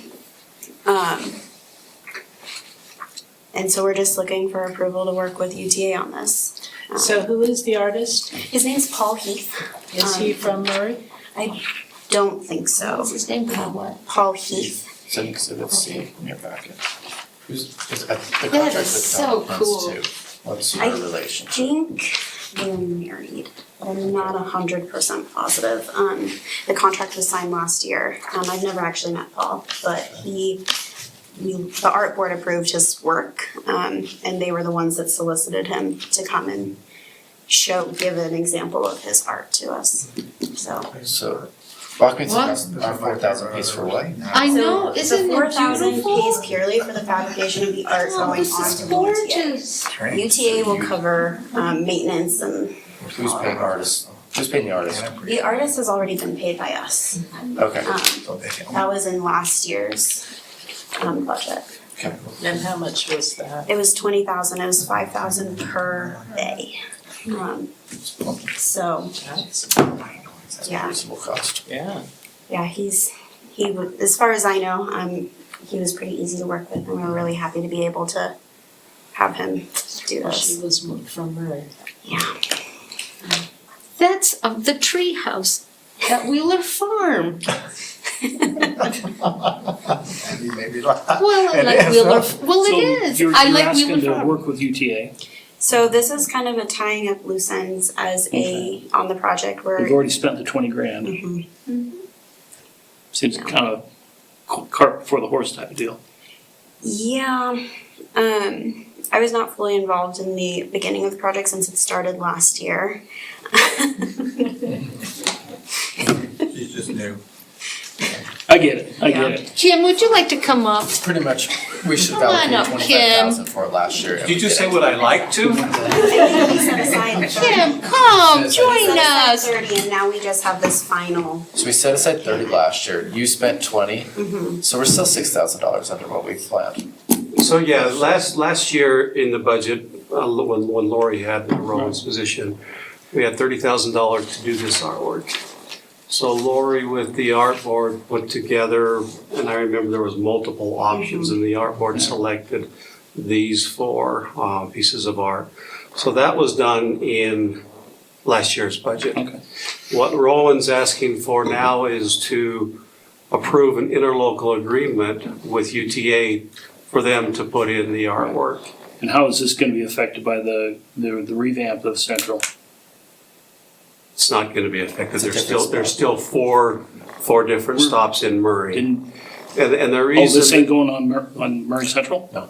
Oh, It's a different no. spot. oh, I could have sworn. the reason that UTA is not paying for the artwork is they have a federal grant that pays for the glass and the stops, but that grant does not allow for art to be part of the process. So we're paying for the art only. Had we decided not to, or if you opted not to do it, we would have just basically a piece of clear glass. That could be At the stops. graffitied.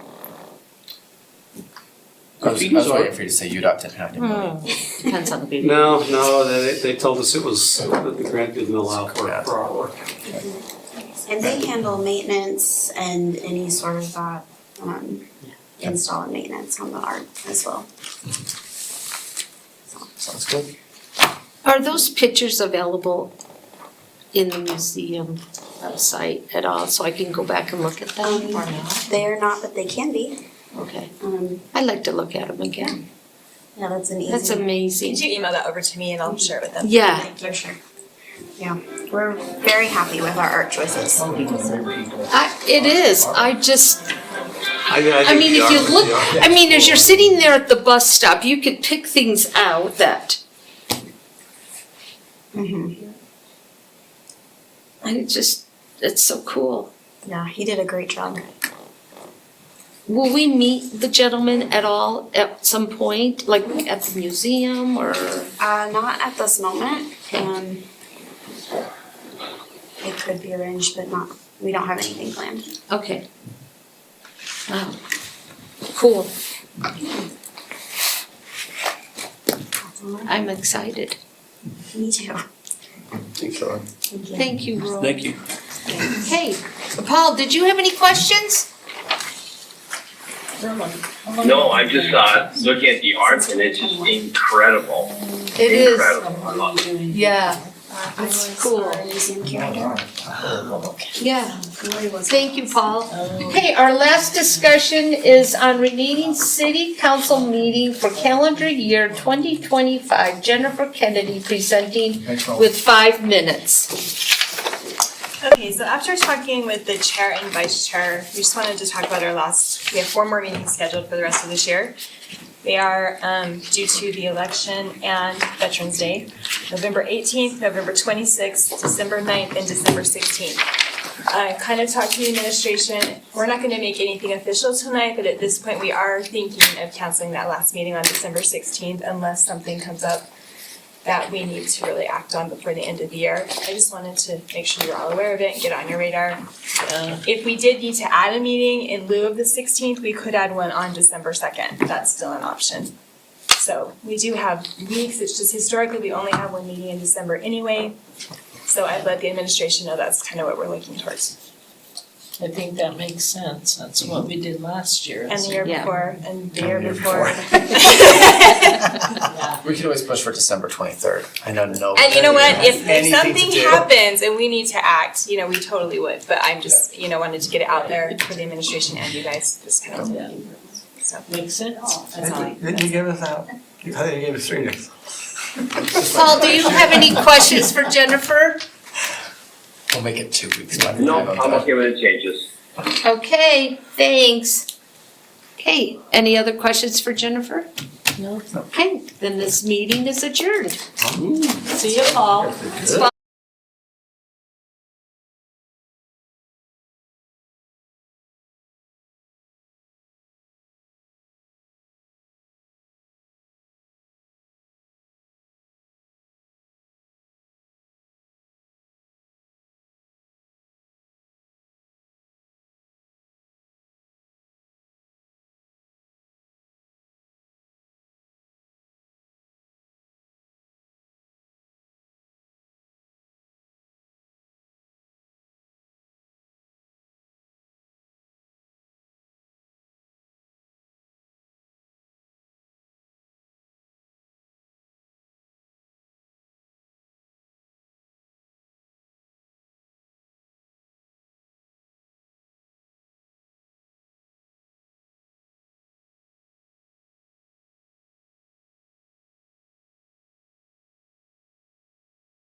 Okay, I am calling this meeting to order of the Murray City Municipal Council of October 21st. We have all council members present. Paul Pickett is on the phone. Also, we have Brooke, our city recorder, the mayor, GL, and Crystal Brown is helping out up here. We'll start off with the Pledge of Allegiance by Matt Youngs.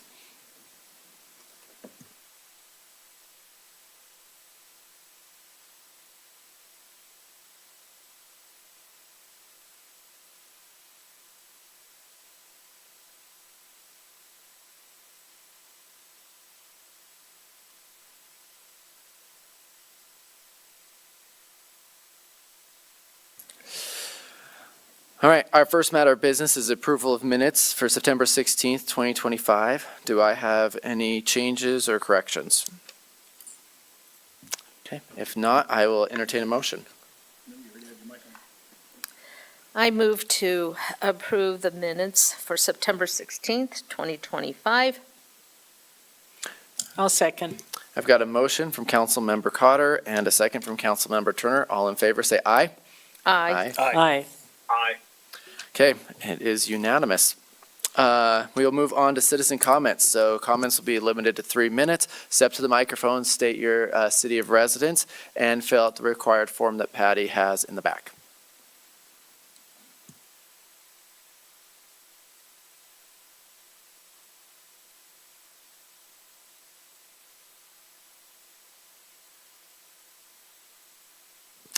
Okay. Seeing that there are no comments, I will close the citizen comment portion and we will move on to special recognition. Special recognition is of the Murray City Employee of the Month, Emily Barton, who is our finance controller, Mayor Hales, myself, and Brenda Moore.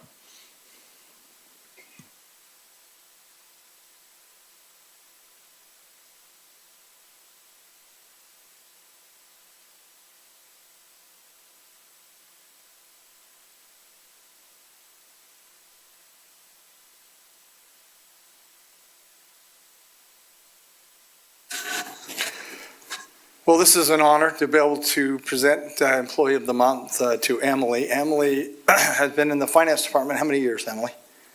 4 years. And Emily does a great job, and Brenda has done a wonderful job training Emily. I will tell you though, Emmy, that's my granddaughter. Emily would like to always be in the background. I know that's how she is, and kind of like Adam, is quiet and reserved like me. Anyway, we just wanted to let you know how much we appreciate you and are thankful for your services. You're a great employee. You're very kind to everyone and polite, and that's a wonderful thing to have. So we appreciate you, and you're good at what you do. And thank you so much for, when Brenda's gone, you have the opportunity to fill in. She's done some of that on purpose so that you can get some training. But we appreciate all you do for the city, and so from the administration, we'd like to congratulate Emily for this award. Thank you.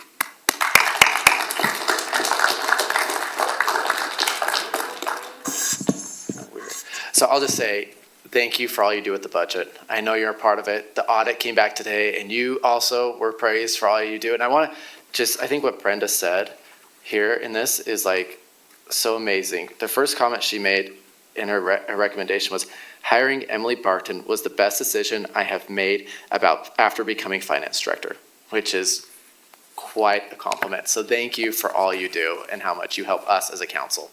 So, Brenda. So some of the things I did add to Emily, I'll just kind of read some of this.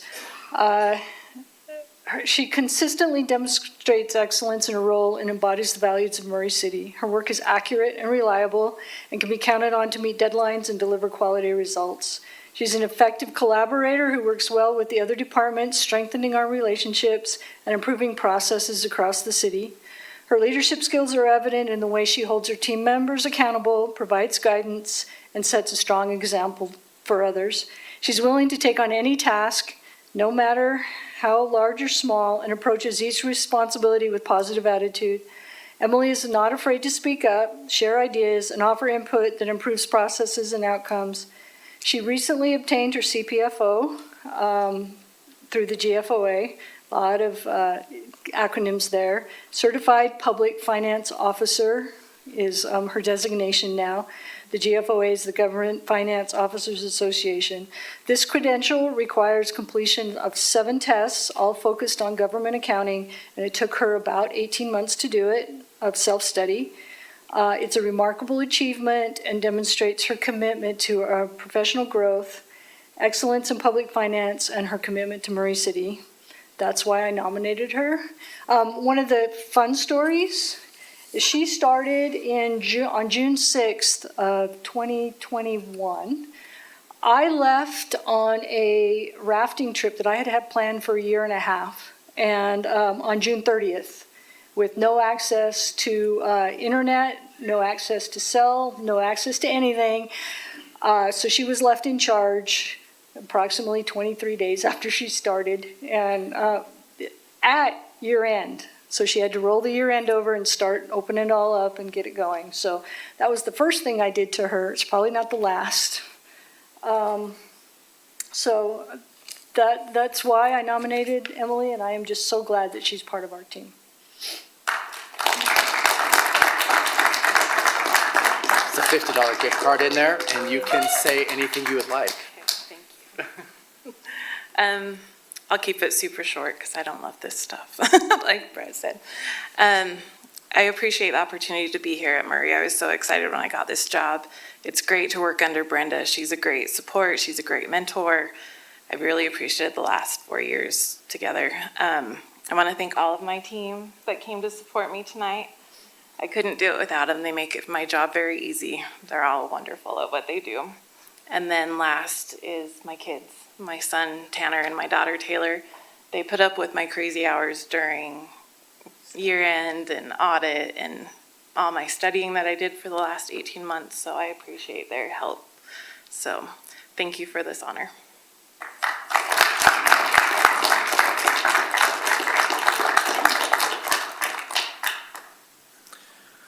All right, our first business item today is to consider a resolution approving an agreement between Murray City and Utah Transit Authority, UTA, relating to the procurement, installation, ownership, and maintenance of artwork on UTA-owned Mid-Valley Express MVX stations. Rowan Coates is presenting. Hello again.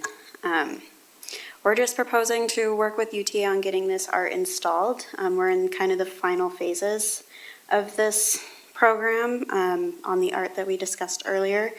And so if you have any further questions, I'd be happy to answer.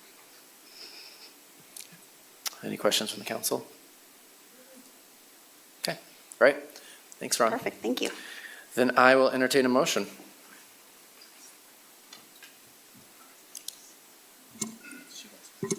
All right, I will make a motion to adopt the resolution approving an agreement between Murray City and the Utah Transit Authority, UTA, relating to procurement, installation, ownership, and maintenance of artwork on UTA-owned Mid-Valley Express stations. I'll second it.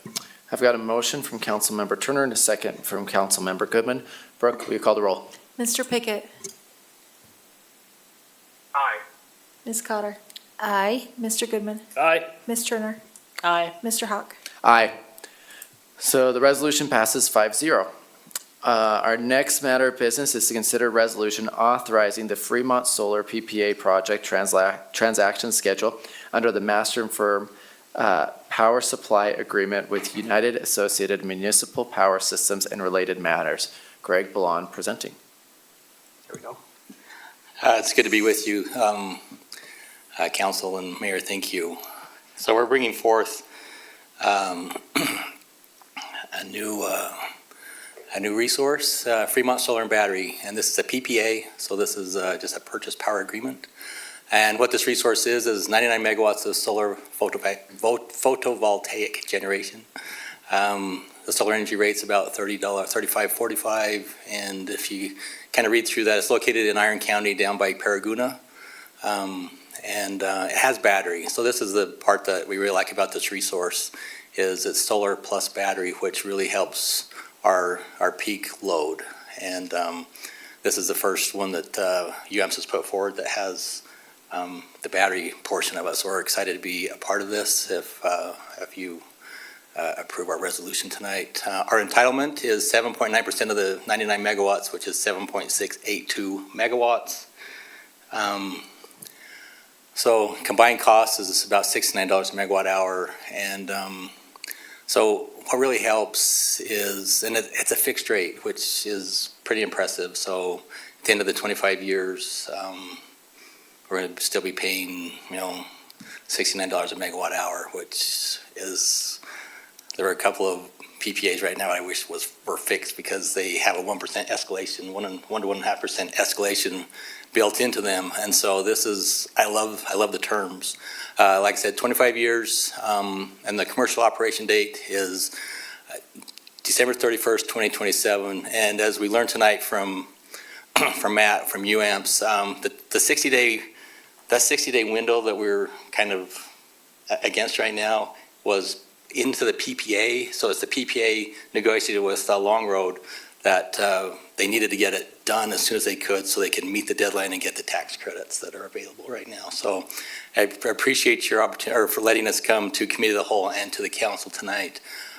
So is there any questions? Any questions at this point? No. Staff recommendation is to approve the resolution authorizing the Fremont Solar Purchase Power Agreement transaction schedule under the Master Firm Power Supply Agreement with Utah Associated Municipal Power Systems, UAMPS, and related matters. Thank you. Thanks, Greg. We had a discussion once and then twice, and so I think we're all really well apprised of what this includes, and I think it's a great deal for the city and for the environment. For sure. It's going to be a great resource. It really will. Yeah, Yes. and you left out one of the huge parts of this again, is this is replacing power. Correct. Replacing Yes. replacing coal with solar. I mean, that's. Yes, that's this pretty is cool. a coal resource that we had for 3 years will be sunsetting in 2026. So this will step right into that in about a year later. So yes, this is taking us out of the coal realm and into the renewable even more. So I think our resource portfolio is as good as any out there right now. So I appreciate the support of the council, and we're always looking forward. I told Adam tonight, we have good news from a geothermal that we're looking at. So they got the nod from the city or the county commissioners to get the conditional use permit. So that's awesome. So anyway, we're always looking forward to new resources, and we'll always do the best we can. But thank you for our time tonight. Thank you. All right. Councilmember Pickett, any questions? Nope, I have no questions. Thank you. Okay, then I will entertain a motion. All right, I move to adopt a resolution authorizing the Fremont Solar PPA project transaction schedule under the Master Firm Power Supply Agreement with the Utah Associated Municipal Power Systems and related matters. I second it. I have a motion from Councilmember Goodman and a second from Councilmember Cotter. Brooke, will you call the roll? Mr. Pickett? Aye. Ms. Cotter? Aye. Mr. Goodman? Aye. Ms. Turner? Aye. Mr. Hawk? An enthusiastic aye. All right, our last matter of business is consider resolution to acknowledge completion and receipt of the independent audit for fiscal year 2024-2025 and direct that notice be published pursuant to section 10-6-152 of the Utah State, or the Utah Code. Brenda. So thank you. You're here to just consider a resolution acknowledging the completion of the audit. Not that you have read it from cover to cover yet, but I'm sure you will. And having Brooke publish a notice to the effect that the audit has been done. The auditor did give us a clean audit opinion on the financial statements, report on the internal control over financial reporting and the state compliance audit that he does. Just two or three highlights. All funds and departments finished under budget. All governmental funds had positive net change in fund balance. The CIP fund did not, which is normal and it shouldn't. The general fund reserves increased by 1.7 million, and the unassigned fund balance is 25.9%, which is our target. All utility funds had operating income and positive changes in net position. Operating income means their revenue covered their operating expenses, not necessarily their capital projects. Wastewater and stormwater had the largest changes as they are in the planning stages for large projects, so they are currently saving money for them. And that just is sitting in their reserves. And copies of the entire financial statement can be found on our website in the finance pages. And it gets uploaded to the state auditor's office within the next few weeks. I got to get a couple pieces of paper signed by some people. And just so you know, I couldn't do the audit, and we finished this about a month in advance of last year, and that's because I have a very good staff who keeps track of things throughout the year. So at the end of the year, we know what we're doing, and we get it ready for him, for the auditor. One of the few cities that just had him come when he wanted to be here, and we got through it, and the staff is just really good at doing their jobs so that my job is easy. Thanks. Any questions for Brenda? Nope. Okay, then I will entertain a motion.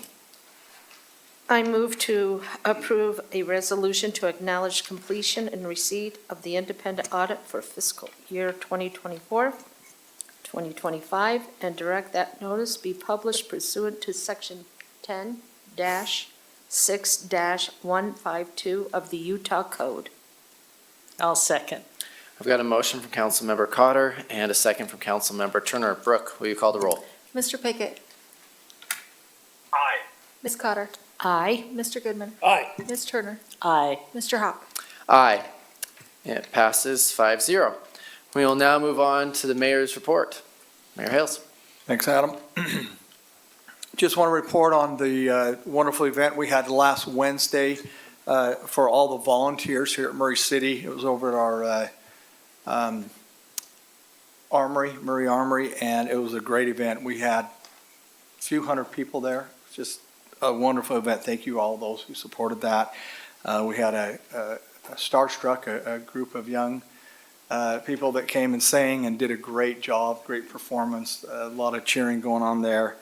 And then a lot of good food and just a lot of visiting and a lot of just a big thanks for all those that serve. We have so many people that serve in this community, and a lot of times we don't even know who they are, so it's great to be able to have that opportunity annually to recognize them. So thank you for being there and participating. Also, right now, yesterday, today, and tomorrow is it's hard to believe, the 51st annual Haunted Trails, Haunted Woods that's going on right now, and hosted by the Murray Youth Community Council and the Murray Exchange Club. This year's theme is the most creative year yet, highlights the talents of our youth and local artists, and it was a big night. I think they had, Sherry said, around 3,000 people show up, and it was a busy night. A lot of people that were out in the audience were helping volunteer, and so it's just a busy time of the year. I went through and visited with a lot of people, and it was amazing how many people I found, at least 50%, maybe probably more, were not from Murray. And I asked them how they had heard about it. They just said word of mouth. It's something you do every year, and so we plan on attending. So it was a great turnout, and hopefully they'll have a great turnout tonight and tomorrow. Finally, Murray City is partnering with the Utah Recycling Alliance to host what they call CHARM, an event that's a collection of hard-to-recycle materials. That's CHARM. On Saturday, November 15th, from 9 a.m. to noon at Intermountain Medical Center. This, and we'll tell you a little bit more later, but this event is a way to dispose of things like electronics, batteries, and other specialty materials. It's another great example of how our community works together and makes the world a little better. If you'd like to lend a hand, they always can use support, volunteers over there, and you do that through Public Works, sign up through Public Works. And it's just another effort to keep Murray green and clean. And so that's a great project that we've had a few times with them. But it's just things you can't get rid of in your regular trash. And so this is a great event to be able to take advantage of that. So with that, that's my report. Thank you, Mayor. And with that, we are adjourned.